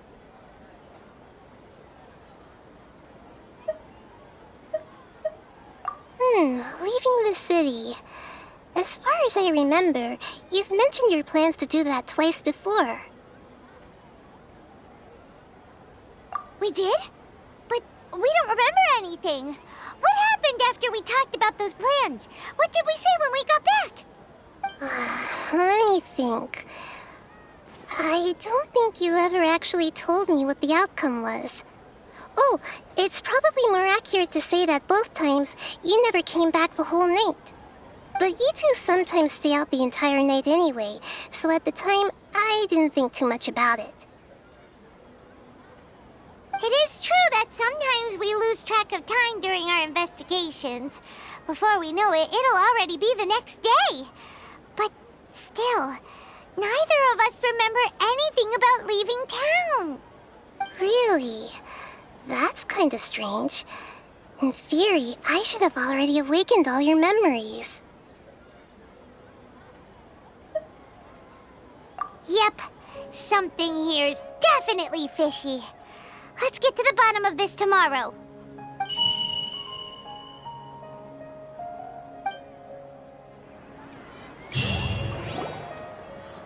Our memories are back!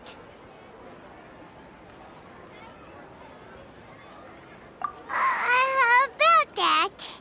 Well, where should Paimon begin?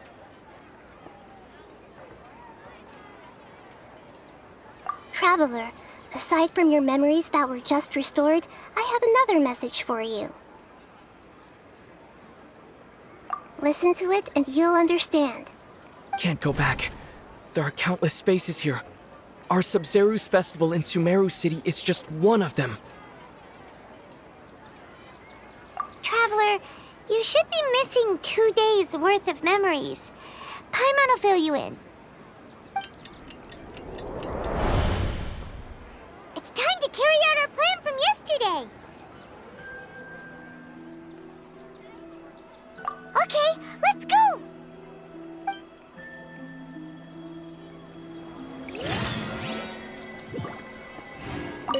We don't have many more festivals to waste. Hurry and find the truth.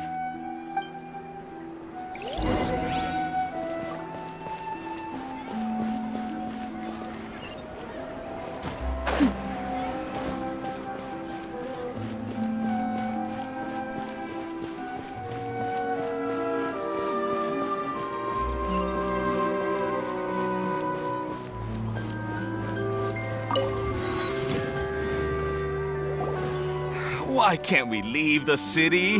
What is the Academia up to now? Don't ask me. It's not like I can tell you anything. This is a direct order from the Grand Sage. Just wait until tomorrow. I have a real emergency. My goods have already arrived at Port Ormos. If I don't hurry, they'll be stolen. That's your problem. Make sure you make a request in advance next time. But it's not like you can just predict business matters in advance. It looks like the Academia already announced a lockdown for Sumeru City today. How completely unsurprising.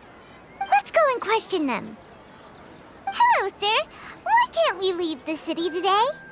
Here we go again. Don't ask me. I don't know either. We just received an order that no one is allowed to enter or exit Sumeru today. They didn't tell us anything else.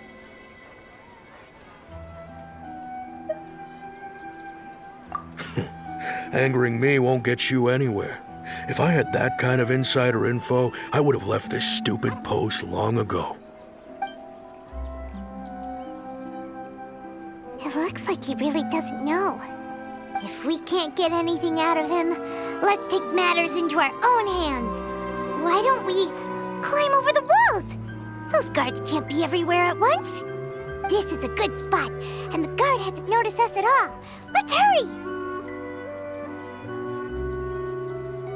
Huh? Why? Are you going to leave Paimon behind?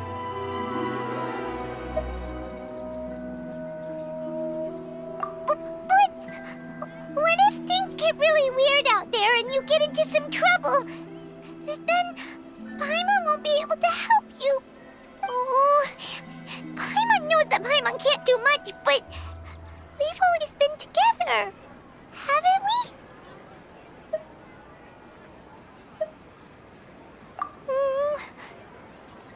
Okay. Paimon will wait for you. Promise Paimon that you come back as soon as possible. Just a quick look. And please, be careful.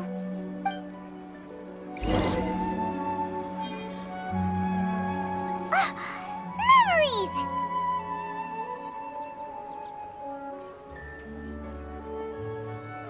Traveler!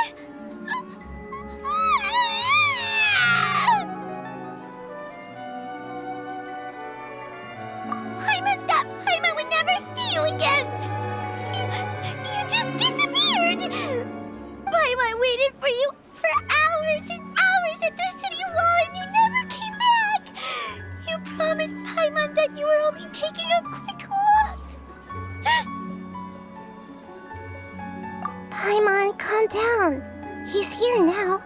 I don't think he understood what you were saying. Paimon doesn't care! Paimon wanted to go look for you, but you also said that Paimon should stay! Paimon was so worried and so scared the entire day!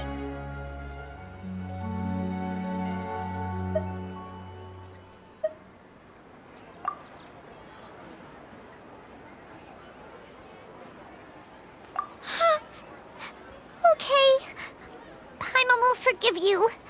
The most important thing is that you didn't actually disappear.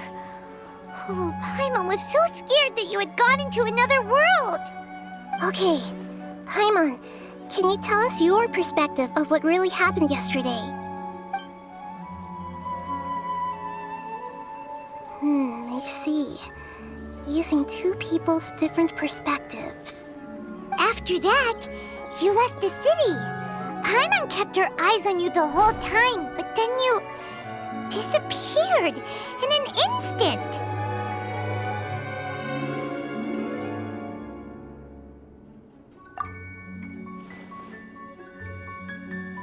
No way! Paimon was watching you with the fullest attention. What's your perspective, Traveler? You sure you don't have any memory of this? I guess that explains everything. You also lost your memories the last 2 times you tried to leave the city. Those days' memories can't be awoken.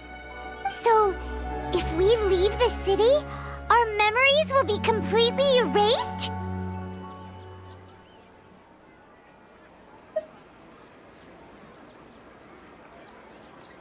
It really sounds like something big outside of the city is being hidden on purpose. But this way, we'll also never discover what's outside!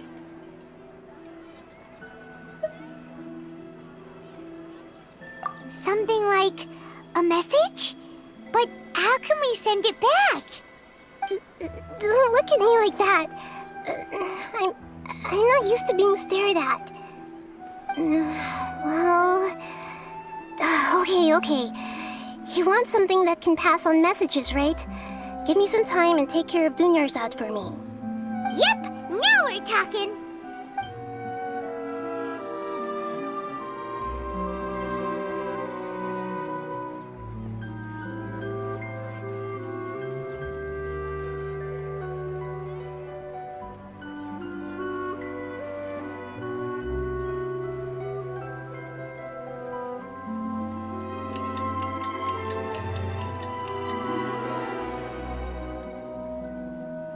I'm done.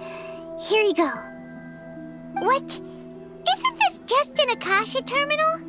I made some little changes. Akasha terminals are already capable of sending messages. I just tweaked it so that it could connect to any node. To make something like this? Nahida, you really know the Akasha like the back of your hand. Anyway, we can use this now to record a message, right? Yep. I'll help you save the messages.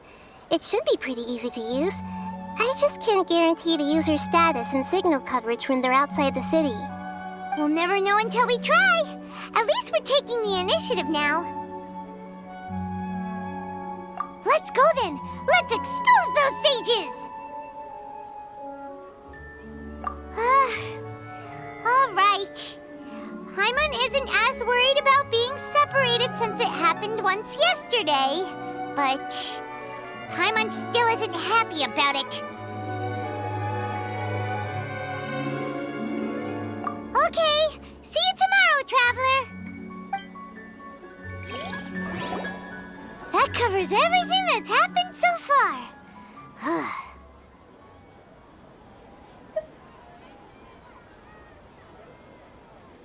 Yes, although the signal was choppy and had some interference, we still managed to receive 2 messages from you when you were outside. Okay, now that you understand what's going on, let's hear the messages together.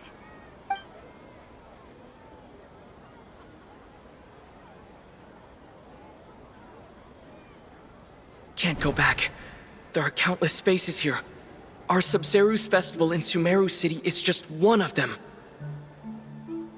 I've entered another space. Before me are flowing sandstone and howling fish. Impossible and surreal sights. All these spaces are empty except for the occasional ones that contain mute puppets rather than people. I can't sense any human presence.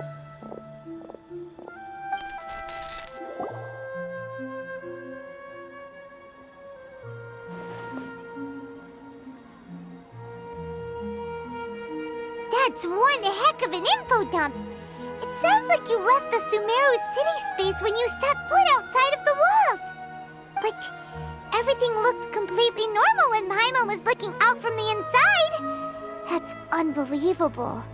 And if we take your word for it, the other spaces all had very weird contents.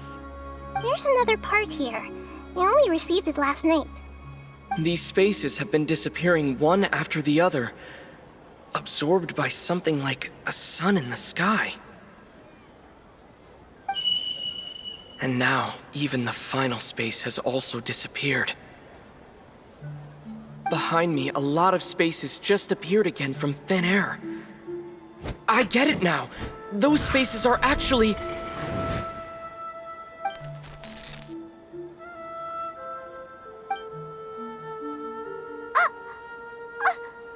Why did the message end right there? What did the Traveler want to say? What are those spaces? Probably because yesterday just happened to end at that moment. Oh, right. Paimon did hear a beep from the Akasha. Did it come from here or from the message? The message. It should have come from the Traveler's Akasha terminal. After the beep, Traveler said even the final space has also disappeared. Traveler, what do you think that final space could have been?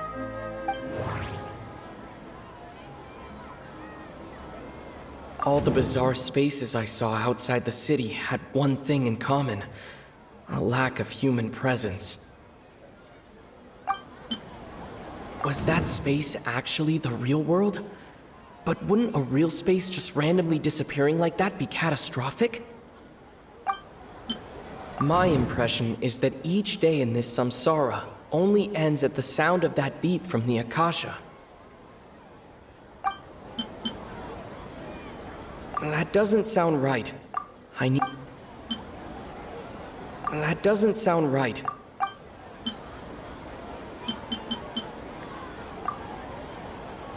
Oh, so that's what it is!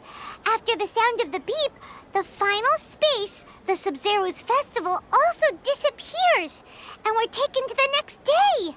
Later on, Traveler also mentioned a bunch of new spaces materializing behind them. Do lots of new spaces appear every day? Paimon's head is spinning. Just what are these spaces anyhow? Well, consider this. For all the horrors of the Archon War, at its heart, it was just a game where a bunch of gods fought over 7 seats. So no matter how strange or spooky things may look on the surface, maybe all they point to in the end is a small and simple secret. Wow, the Archon War, huh? That's an analogy and a half.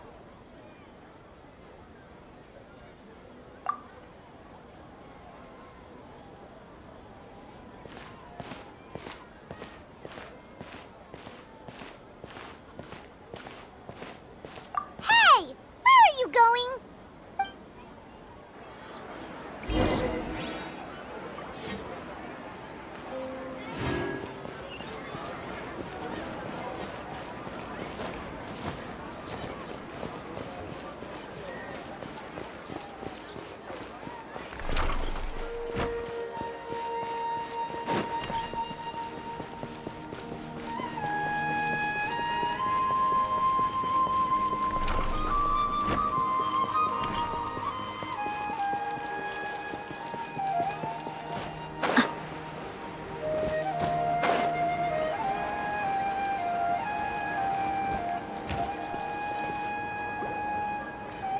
some alone time to think?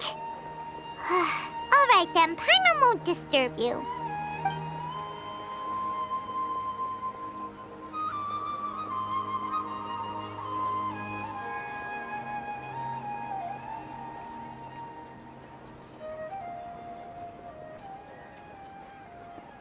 The dance of Sabzeruz is about to begin. I'm going to go watch it.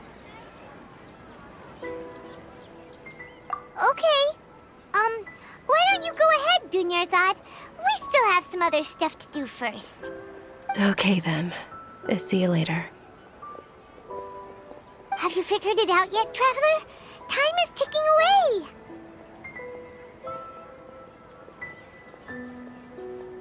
Awesome! What is it? Paimon wants to know. Oh, wait, no. Let's meet up with Nahida first. You can tell us both together. This time, we're gonna get to the truth.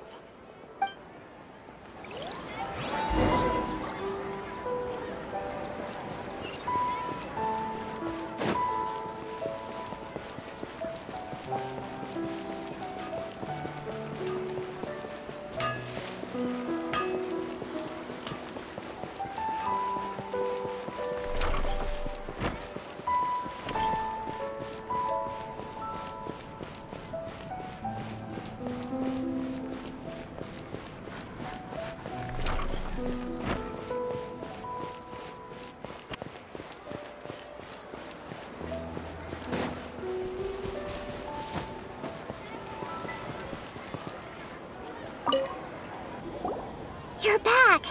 I've been waiting forever for you two.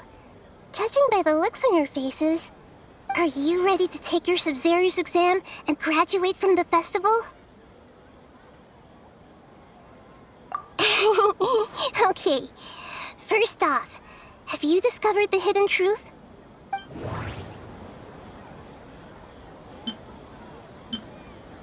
All the bizarre spaces I saw outside the city had one thing in common: a lack of human presence.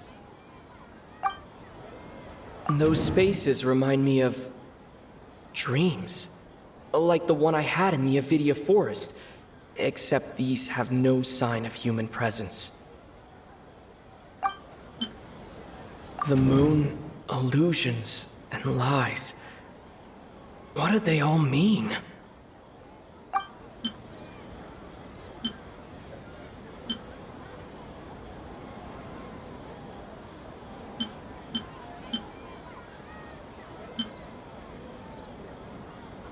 That doesn't sound right.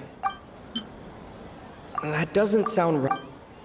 Okay, Nahida said the Akasha relies on the power of a gnosis to operate, as it is the manifestation of the God of Wisdom's power.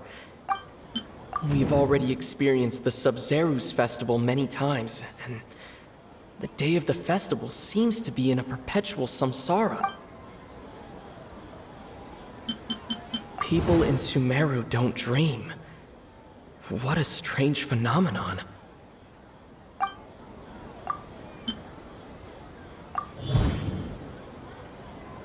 We are all in a dream. It isn't that the people of Sumeru don't dream. Rather, the Akasha is taking their dreams from them. People in Sumeru think they don't dream, but the truth is the Akasha steals their dreams without them knowing it. And those spaces with no human presence are stolen dreams without their host. That would explain why they sounded so weird when he was trying to describe them. Huh. So people in Sumeru do dream after all. In fact, we're all in one big dream together right now. Correct answer. Now, how did you conclude that the Akasha is capable of this?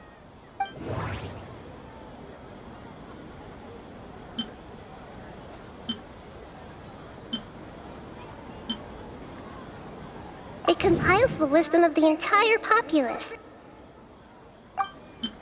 and it grants knowledge to the people. It is the manifestation of the God of Wisdom's power.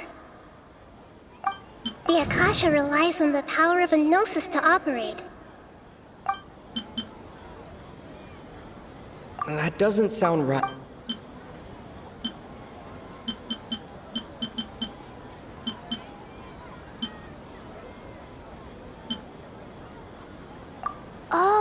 Okay, those dream-controlling creatures in the forest also get their power from the Dendro Archon, right? That would explain why the Akasha has the ability to control people's dreams, too.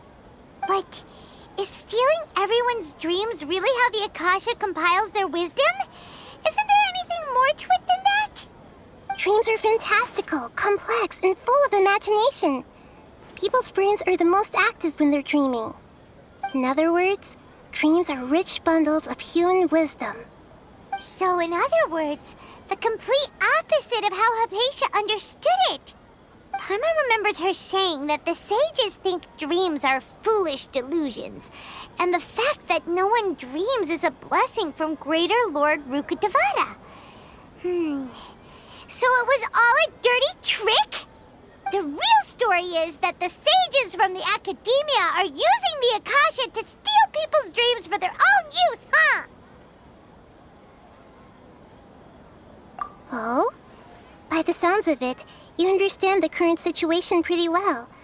So then, what about the Samsara?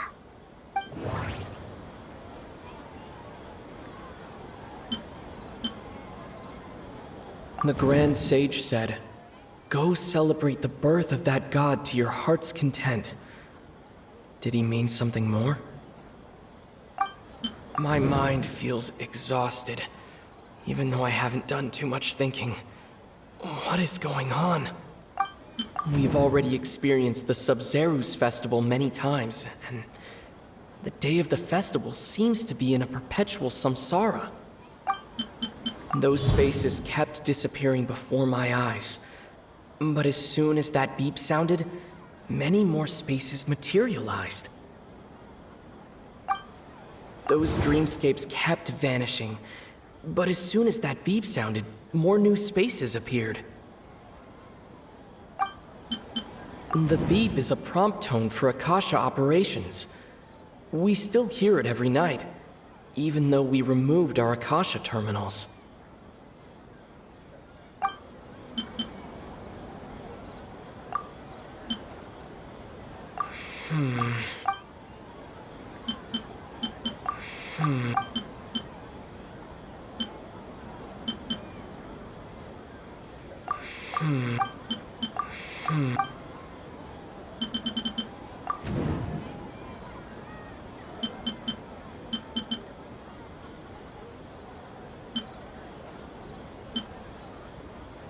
Correct. The Akasha is keeping each person's brain in a constant dream state, but also separating their consciousness from their own dream. Their disembodied consciousness is placed inside the collective dream of the Sabzeruz Festival along with everyone else's, while their now vacant dreams are harvested by the Akasha. No one is any the wiser as another day passes in the dream, and so begins another samsara cycle. People wake up to yet another dream about the Sabzeruz Festival. The dreams that belong to them are once again harvested by the Akasha, and so it continues. So, this is like a dream factory, and the Akasha is a dream harvesting machine. Did Paimon get that analogy right? Very good, Paimon. Using analogies well is an excellent habit to get into. Okay, so that beep we keep hearing is actually from our real-life Akasha terminals. Taking off our terminals in this dream doesn't do anything. All right, last question. Who am I?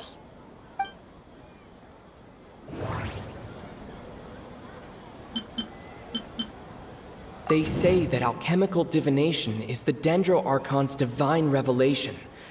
So then, if Nahida has referred to herself as the moon... Now that I think about it, wasn't illusions a hint that we're all dreaming? Now that I think about it, wasn't illusions hinting at the sage's deception of Sumeru's people? So you noticed. I thought that one would be the hardest question. That's why I put it last. That wasn't hard at all. Even Paimon guessed that. Everything about you is different. We just didn't want to expose you is all. Now that you mention it, Nahida, you've been hinting to us since the very beginning. It's funny, thinking back to when we were asking all over the place for info about Lesser Lord Kusanali. Paimon didn't expect to meet you like this.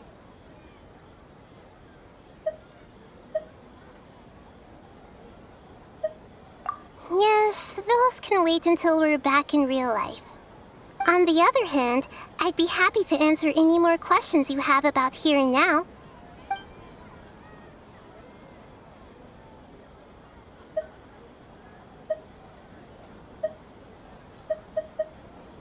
You asked me this question before.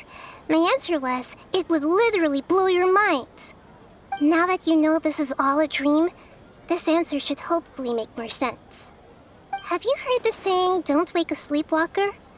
Likewise, if someone suddenly had told you all this instead of you learning it on your own, your notion of reality and dream would be thrown into irreversible confusion. I couldn't expose you to that kind of risk. That's why I could only give you very subtle hints and some suggestions. Long story short, I'm really sorry I had to keep you guessing.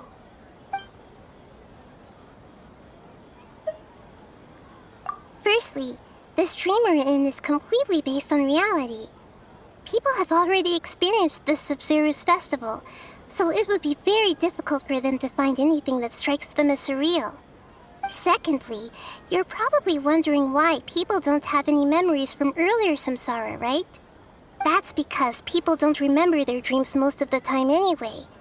And in any case, their actual dreams are being taken away from them by the Akasha. So whenever they wake up in this dream of the Sabzeruz Festival, they don't remember anything from their previous identical dream. That reminds Paimon. Traveler had a dream when we were in the Avidia Forest, but couldn't see what it was about after waking up. Is that an example of what you mean? Yes. Only after receiving the blessing of Dendril can a person gain the Dendril element's dream-enhancing power. That explains the feelings of déjà vu. Meanwhile, everyone else has no idea that they are in the Sabzeruz Festival Samsara, while their dreams are stolen from them over and over again.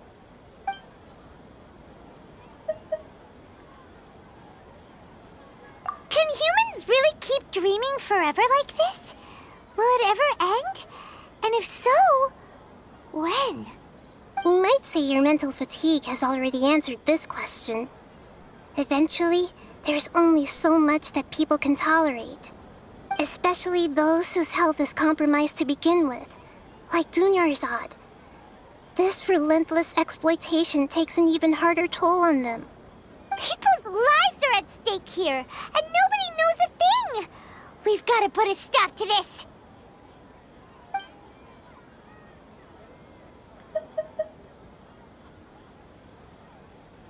I know, right? Why did they have to base this dream on my birthday? Could it really just be a coincidence? Even you don't know the reason? Wow, now that's strange. The Academia sages are determined to harvest lots of dreams in a short time, no matter the cost. They have to be up to no good. Unfortunately, I don't know anything about it. Traveler, do you have any information?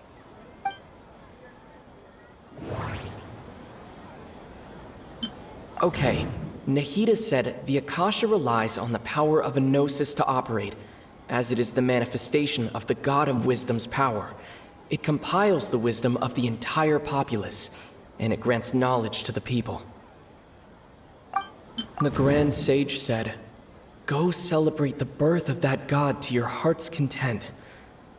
Did he mean something more? Those spaces remind me of dreams, like the one I had in the Avidia Forest, except these have no sign of human presence.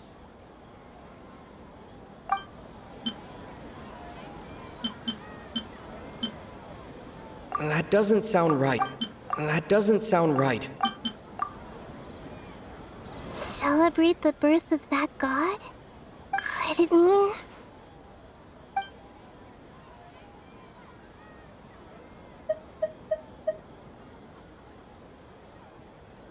deceiving the people of Sumeru with no regard for their safety. No matter what they're trying to do, this is unforgivable. After we end the Sabzeruz Festival, Samsara, we have to look into them. How can the sages of the Academia do this behind their Archon's back? This is ridiculous! In the end, I'm just the moon. The real sun is long gone. A sun and a moon? Nahida's talking in riddles again. Oh, we're out of time today. I'll tell you how to break free of the Samsara tomorrow. See you then.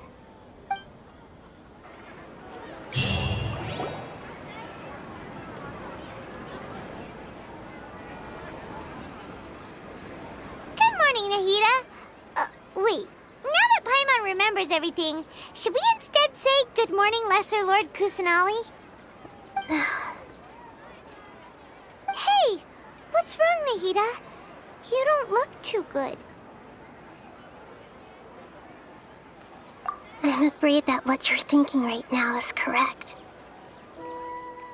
Did Dunyarzad already disappear? No way! Are we too late? The real Dunyarzad's consciousness has indeed disappeared. It can no longer endure the constant dream harvesting.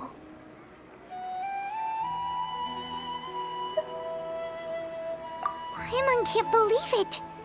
Wait, so what about that other Dunyarzad? Just what is she? Is she also going to disappear?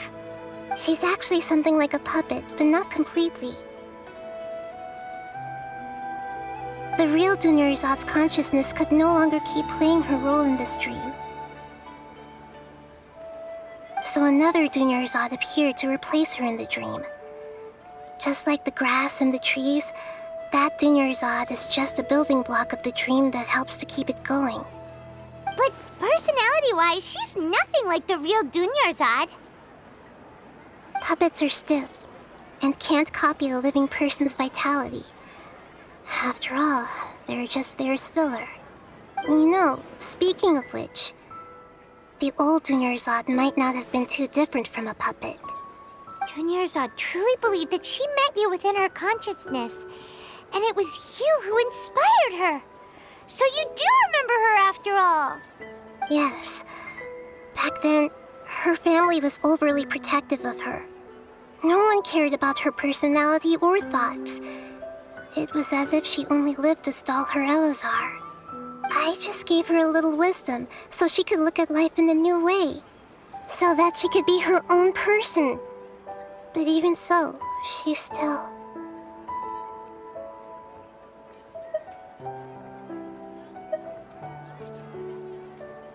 Far from it. I'm still a long way off from being a real Archon. I couldn't even save her. If I were a competent Archon, I wouldn't have let my most faithful follower die at the Sabzeruz Festival with so many regrets. Please don't beat yourself up over it, Nahida. It's the sage's fault, and theirs alone. I'm not beating myself up. All I did was to rationally observe the distance between myself and a real Archon. Don't be like that, Nahida. Even real Archons are still allowed to be sad.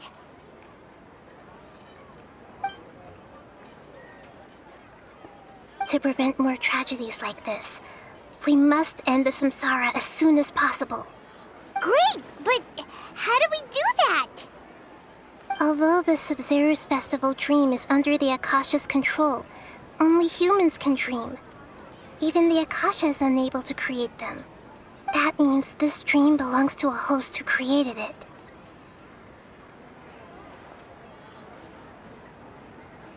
Huh?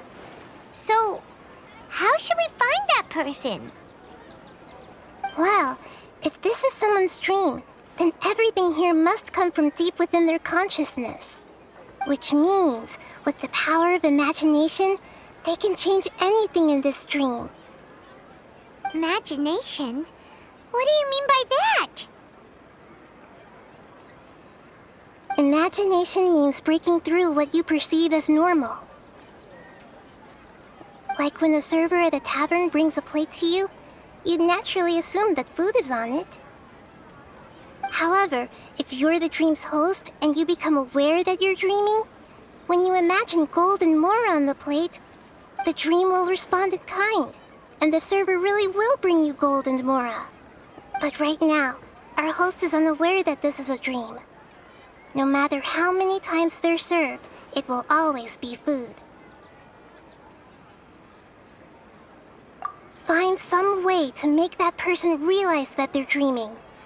Usually, once that happens, the person will wake up and the dream samsara will be broken. How are we going to find them, though? If it could be anyone, it'd be like looking for a needle in a haystack.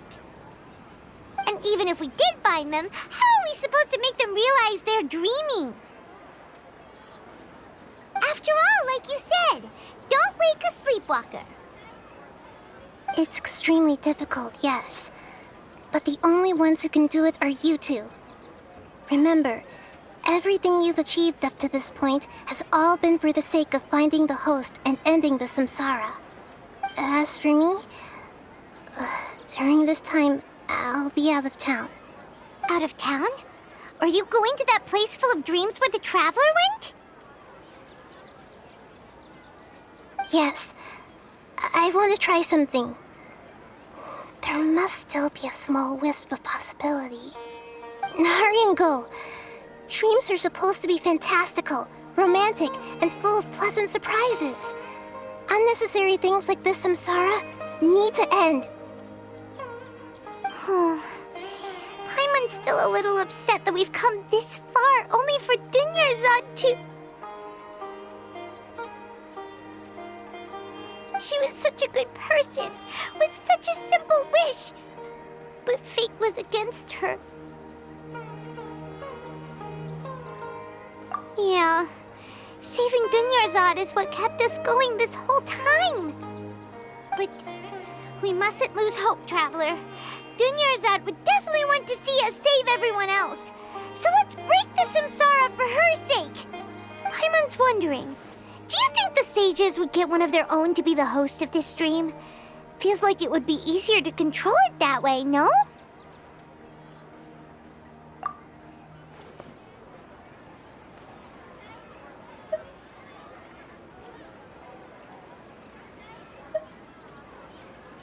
Huh. That's true. Plus, the sages probably weren't counting on there being other factors beyond their control, like Nahida and us. So, who do you think the host of the dream is?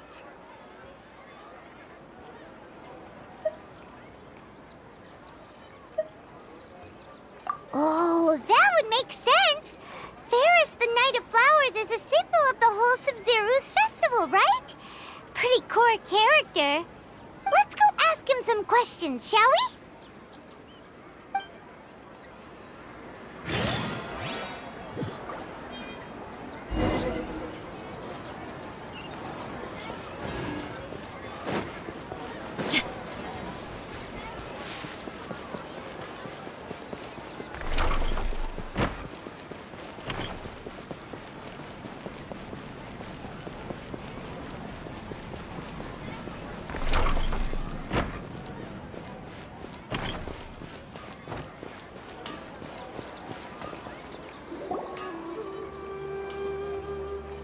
You're back. You left in a hurry last time. Is everything okay? Everything's fine. Just, it's a little hard to explain. Would you mind taking part in a little experiment with us? An experiment? That came out of nowhere. I'm listening, though. What do you need me to do? Could you make a wish? You want me to make a wish? Is that a new Sabzeruz Festival tradition or something? Less questions, more wishing! Okay. My wish. Okay. I'm a little nervous saying this out loud, but I want Miss Dunyarzad to be happy. Oh. I noticed earlier that she looked a bit down, and she wasn't really talking to anyone. She just doesn't seem like herself. She's always so gentle and kind, and all the kids love her. I've also wondered if the reason she asked me to be Fairest Knight of Flowers is because I'm special to her, or something. So, you have a crush on Dunyarzad? Oh, is it that obvious? After what I just said, I guess it is. When she placed the hat of the Knight of Flowers onto my head, she said to me, "I want everyone to have a happy Sabzeruz Festival." What she didn't realize was that I'm not that interested in how everyone else feels. In that moment, I just wanted to be her Knight of Flowers for the rest of my life. 50 years? 100 years? I'll serve her till the end of time. Okay, yeah, that was a bit much. Felt like the right moment to get it off my chest, but that was pretty embarrassing. Okay, I'm ready to make my wish. I would like Miss Dunyarzad to appear in front of me right now with a smile on her face. Here goes. Please come true. I'm gonna open my eyes. Oh, you're... What? Fucky? Sorry, but only one portion of Yalda candies per person. Back home you go. Nice try, you two. Anyway, never mind. I don't need to see her appear right in front of me. As long as she's happy. Guess he isn't the host of this stream after all. Should have expected it wouldn't be this easy.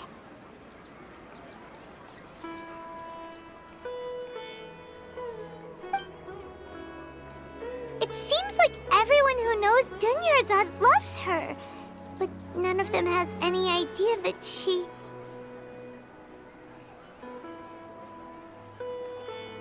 My lady, step back.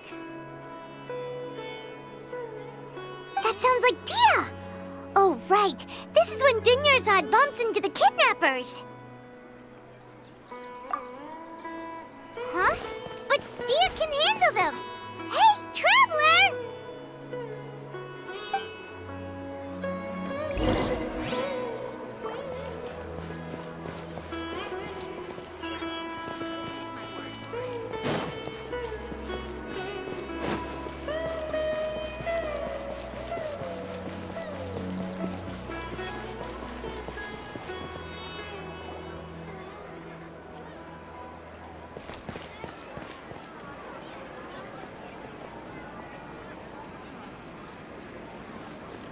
Oh, it's you. Great timing. Please take... Hey, this is my job. The homie Yannis pay me, not you.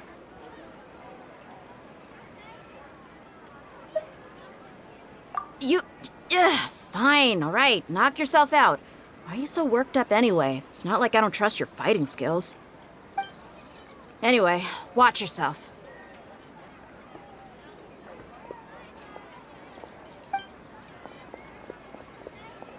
So you got yourself some backup. Suit yourself. You're going down! Feeling lucky today? Shine down! Overruled! Need you on this. Where do you... I'll be back. Following orders.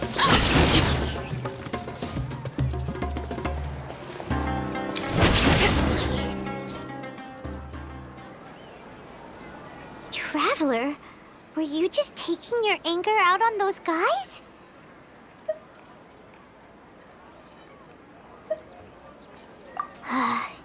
You and Nahida both.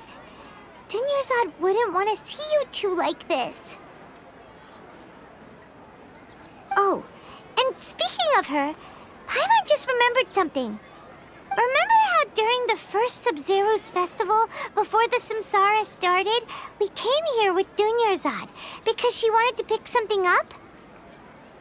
She said it was because she had forgotten something.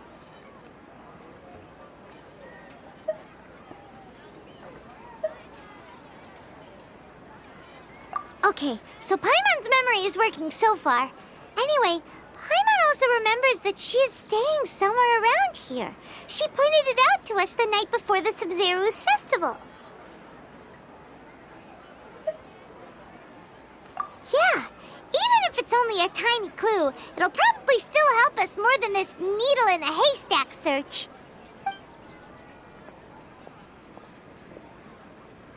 This is the place! It's rude to enter other people's spaces without permission, but desperate times call for desperate measures! Hey, the windows are unlocked! Okay, Paimon's gonna take a peek inside.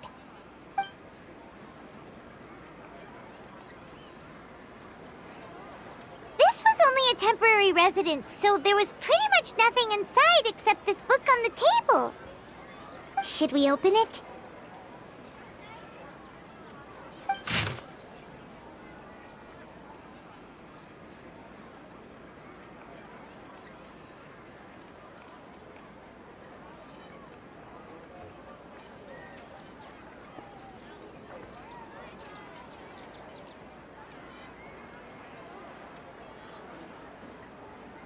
Wow, Dunyarzad wrote all of this. Sounds like she was always thinking of us even while we were away. Even though she was also busy preparing for the Sabzeruz Festival and had all her health problems to worry about. She must have wanted to give this to us as a gift on the day of the Sabzeruz Festival, right? If we hadn't found this book, we never would have known. But now that we know, we can't even thank her.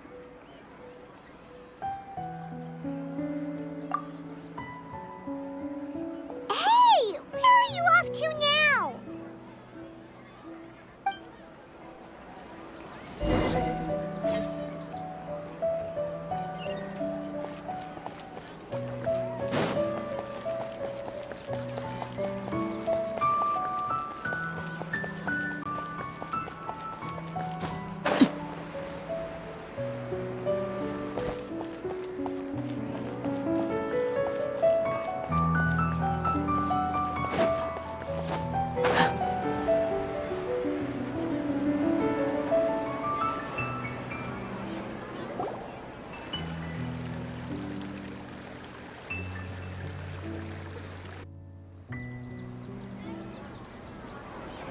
It's Dunyarzad's puppet.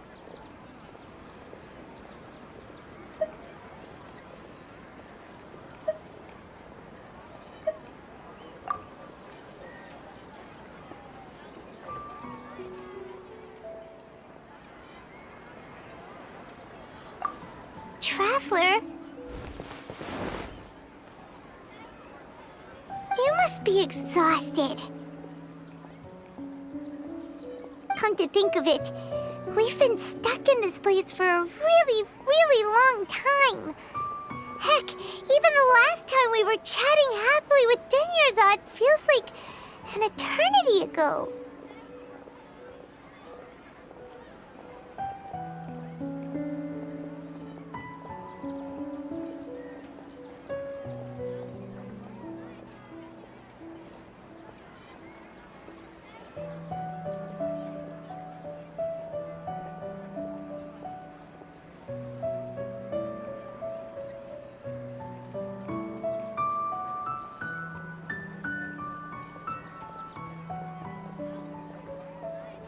Paimon still remembers when we were sitting here, and the way her eyes sparkled when she talked about Nilu's Dance of Sabzeruz.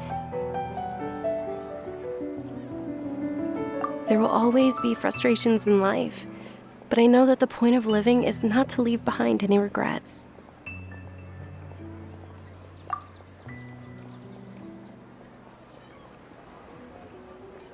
That was what the real Dunyarzad said, wasn't it? Does that mean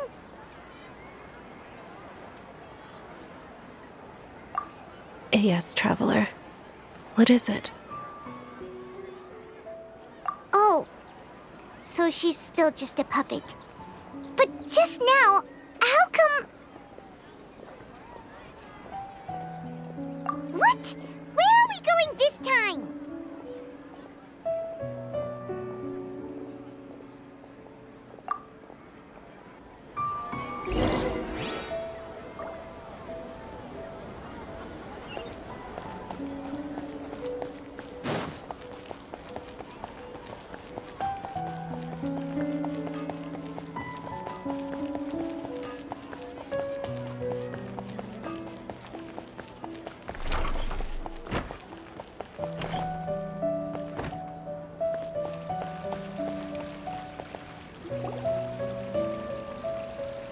If you continue to resist, we will have to order an investigation into every single event organizer. The Grand Sage has already granted you much leniency. I advise that you exercise tact. How did things turn out like this?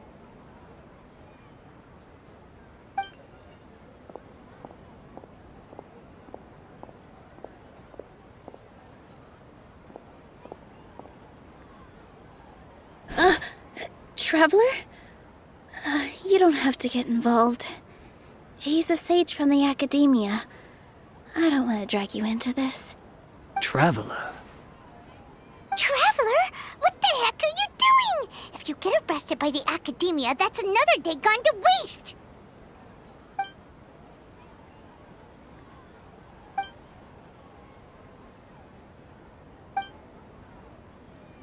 Wait, they're not reacting! Have they been scared stiff? Oh, of course! If this is the sage's plan, they wouldn't put themselves through this! So they're just substitutes! What is this? What happened to the Grand Sage and his entourage?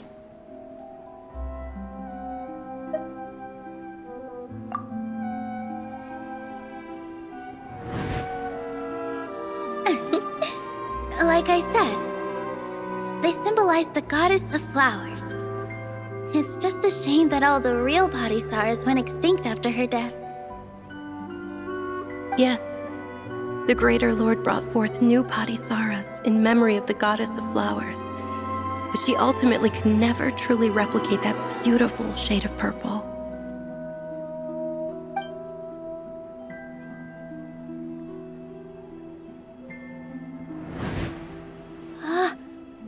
Beautiful shade of purple. Aren't these flowers real Padisaras? Just like the ones from the legend? I didn't even notice. Tanyarzad, did you find these? But didn't you just say all the real flowers went extinct after the goddess of flowers passed away? So, how? Yeah. What's going on here? Huh?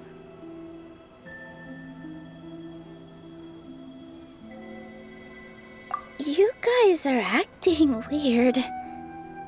But okay, I'll try.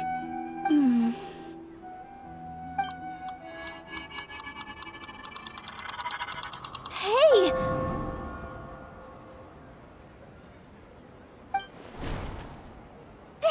They disappeared!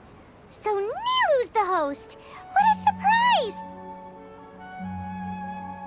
Purple Padisaras don't exist in the real world anymore. But in Nilu's subconscious, they can appear as decorations on the stage. It's just like the example Nahida told us. People assumed there will be food on a plate, and Nilu assumed there would be real Padisaras in the flower pots. So when you saw the flowers, you instantly knew it was Nilu? But if we want to end the Samsara, we need the host to become aware that they're dreaming. How should we make Nilu realize that? Am I dreaming? Huh?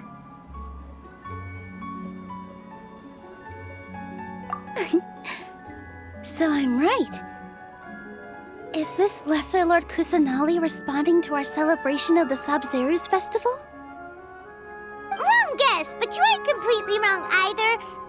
The point is, what made you think this is a dream? As far as you know, people in Sumeru don't dream, right? Yeah, but have you heard the tale of the first sage? To prevent a calamity, he went on a journey to find the Dendro Archon. Ooh, sounds familiar. Dunyarzad told us a story like that when we first arrived in Sumeru City. So it was about the first sage, huh? Yep, but in the part you heard, he hadn't become the first sage yet. There's more to the story. His piety and wisdom were acknowledged by the Dendro Archon, and she finally gave her blessing to him. All kinds of spectacular scenes appeared in front of the first sage, as if all the knowledge in the world was being painted onto a canvas right before him. He was captivated. After who knows how long, he mastered all the knowledge he could comprehend. Afterward, he said to the Dendro Archon, "I miss my parents, my wife, and my children. I've been away from home for far too long. They must be worried." The Dendro Archon smiled. The next second, the sage found himself lying in his bed, as if he had just woken up from a dream. His wife, lying next to him, said, "You're off to search for the Dendro Archon today, aren't you? Have a safe journey, my love." In the end, the first sage took care of many disasters in Sumeru City and founded the Academia. What a happy ending. So, the first sage was dreaming ever since the beginning of the story? He never went on his journey? Yes, but his faith and determination were conveyed to the Dendro Archon, so she blessed him in the form of a dream. Paimon understands where you're coming from now. That's a really interesting connection. But we really gotta wake up soon, like the sage in the story!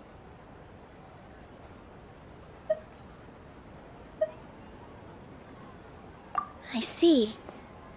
Well, it just so happens that today's Sabzeruz Festival is almost over too.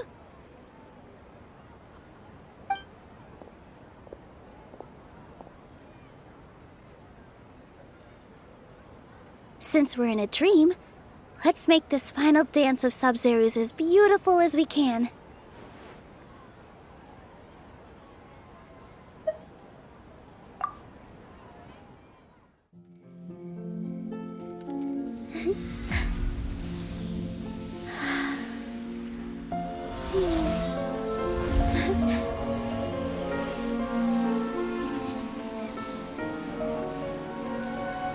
The wait is over, everyone.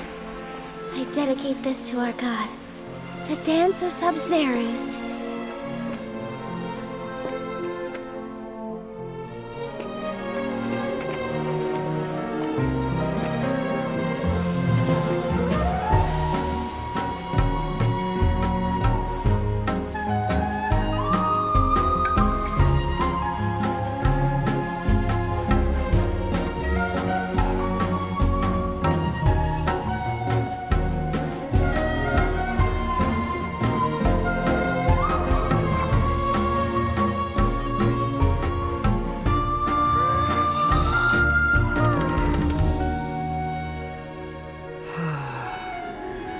I'd be lying if I said I had no regrets.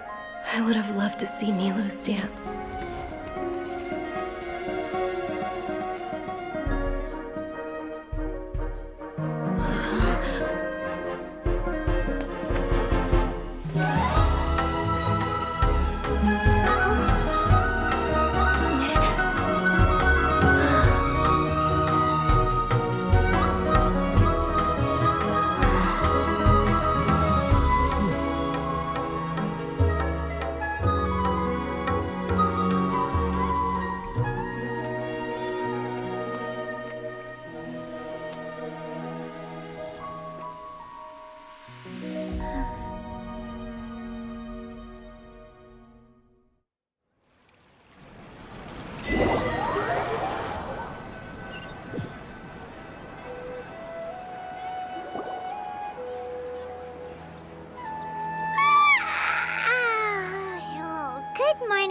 Traveler.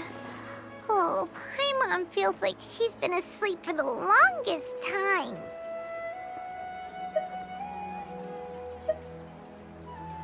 Paimon's head feels super heavy. Did we oversleep? Do you even remember going to sleep last night? Paimon thinks it was after the Sabzeruz Festival. The Sabzeruz Festival! Have we finally escaped from the Sabzeruz Samsara? Quick! Take off your Akasha terminal!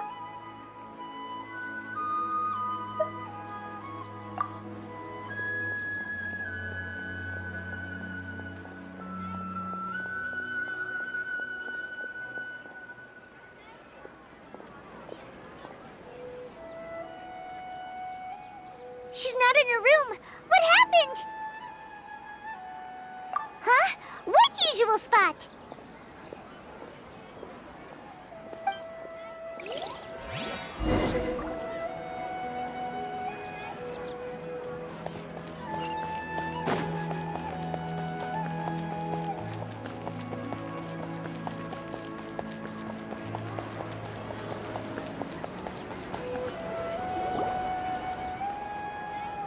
Well done, Traveler and Paimon. And thank you, Dunyarzad, for organizing the Sabzeruz Festival for me. I'm sorry, who are... Dunyarzad! You're okay! Oh, don't scare us like that! Oh, Traveler Paimon. I have something amazing to tell you. I just had a dream, and I saw Nilou performing the dance of Sabzeruz. You're actually Nahida, aren't you? Paimon felt like Catherine was acting weird when we met at the Sabzeruz Festival. And Dunyarzad, did you save her? It's a really long story. We shouldn't disturb her. Her consciousness is still weakened. Let's chat somewhere else. How about by the Traveler's favorite bench?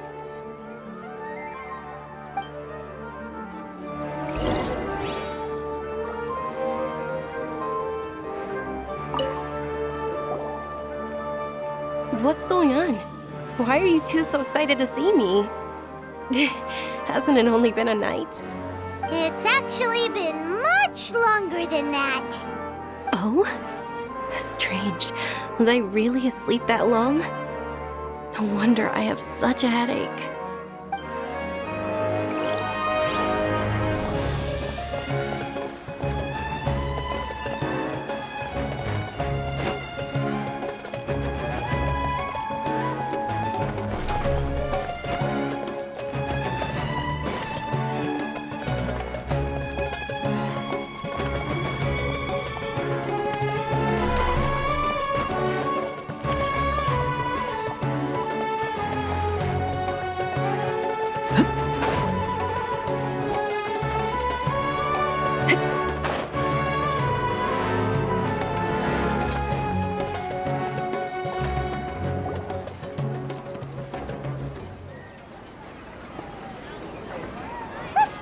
Dunyarzad first. It's such a relief that she's all right. After we parted on the last day of the Sabzeruz Festival, I left the city and saw what the Traveler had described. Among the countless dreams, I found one that was growing fainter and fainter. This proved my suspicion. Once Dunyarzad could no longer bear the Akasha harvesting her dreams, her consciousness began to dissipate. But this also meant it escaped the Akasha's control. Such a small fragment of consciousness can't last for very long, though. It will return to its original dream, where both will gradually fade until they completely disappear. I used all the power I had to keep her dying dream alive as long as possible, but it still wouldn't have lasted for much longer if it hadn't been for you two breaking the Samsara. So it looks like we did manage to save Dunyarzad in the end. And not a moment too soon. Huh? Why are you two smiling so happily? I thought you'd be so moved that you'd start crying. I need to spend more time observing human emotions. Both are fine. Everyone reacts differently. All right. You two must have a lot of other questions for me, right? After all, you saved my faithful believer. As your reward, I will answer any and all questions. At the Avidia Forest, there was this incense that made the traveler fall unconscious and dream of a huge tree and a red sky. You also heard someone's voice, right? It said world and forget me. Yeah, so you do know! We've been wanting to ask you what that was about, and if the red sky was related to Conria. It seems like the traveler established a connection to Irminsul. That was a message left by Greater Lord Rukkhadevata's residual consciousness in Irminsul. Perhaps her last memory before she died. As you two probably know, Greater Lord Rukkhadevata disappeared after the disaster in Conria. The timings of these events do line up, so your suspicions are reasonable. A message from Greater Lord Rukkhadevata? We thought it was from King Deshret. King Deshret? That god who died even longer ago? Some present-day desert dwellers still worship him. You probably just heard some of their conspiracies. Okay, so what does the message mean?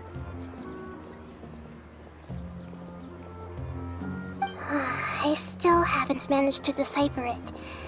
Even the Akasha isn't currently capable of doing that.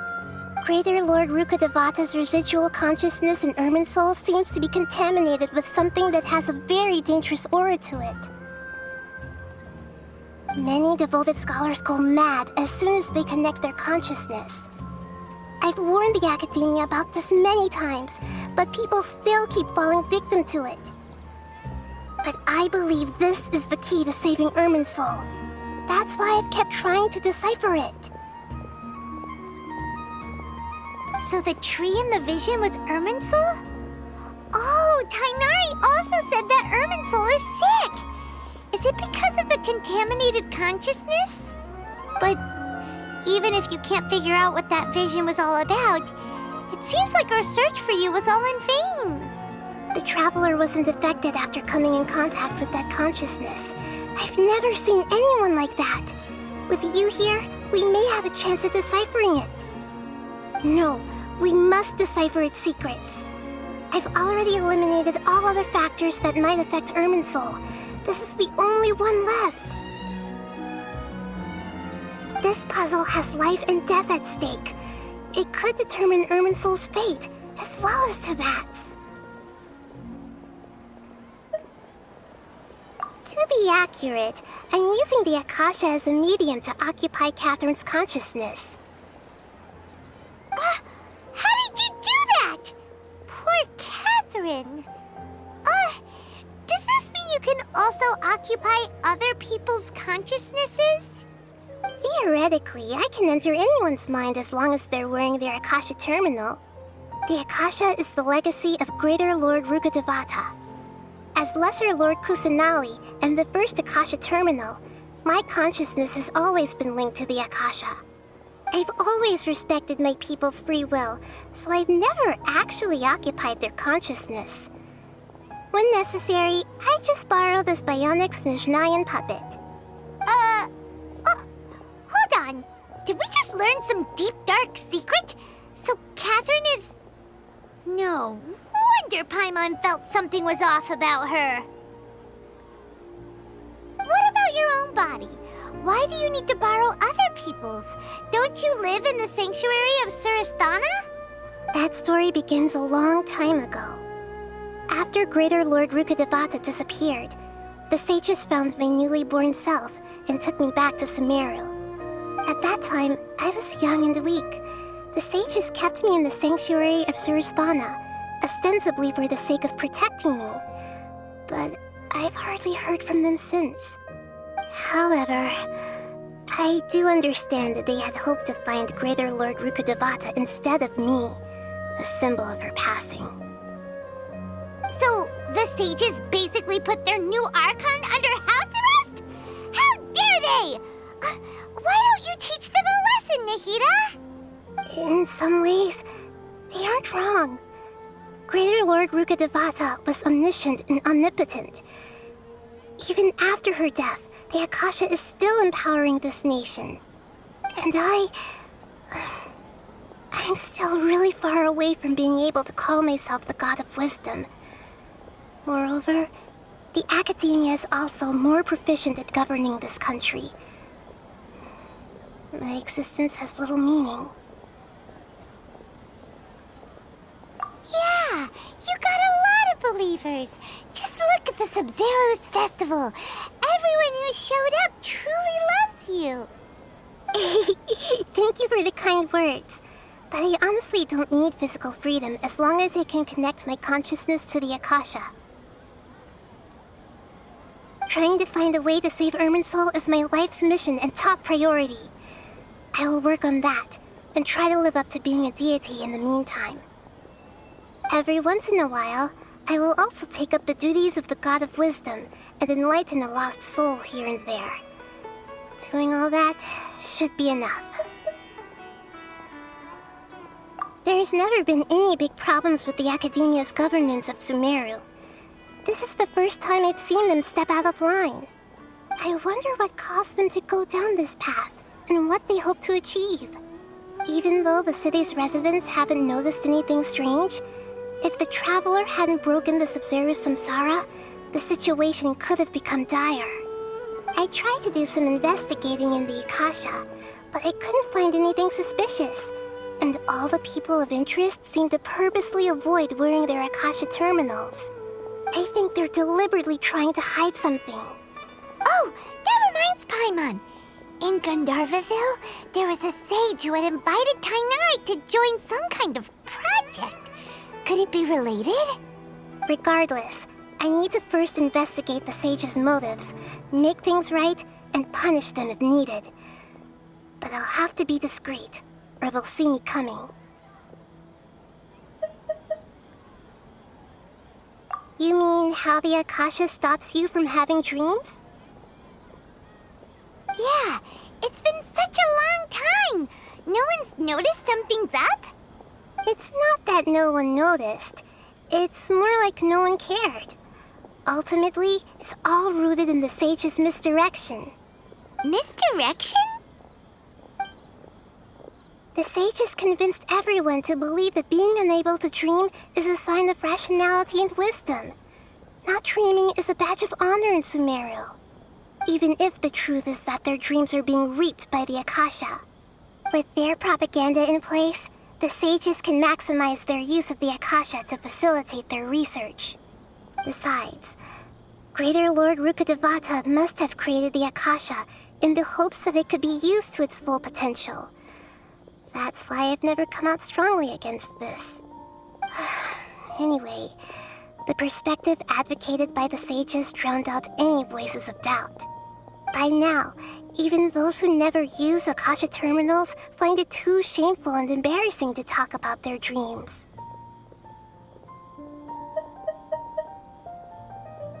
Got it. I hope my answers were satisfactory, seekers of knowledge. To be honest, maintaining Dunyarzad's fading dream took a lot of mental energy. I think I may need to rest for a while. Oh, and you don't need to worry too much about the sage's activities for now. The Akasha won't be able to conduct another project on the scale of the Sabzeruz Samsara in the immediate future. Go and get some sleep. Leave everything to us. What a relief. This is truly the most exhausting birthday I've ever had. Traveler? Paimon? Why am I here? Do either of you know? Maybe you were sleepwalking. You know you can't wake up a sleepwalker. We happened to walk by, so we thought we'd wait for you to wake up. I see. Huh. I should visit my maintenance personnel sometime. Oh, I'm fine. I better go. Thank you.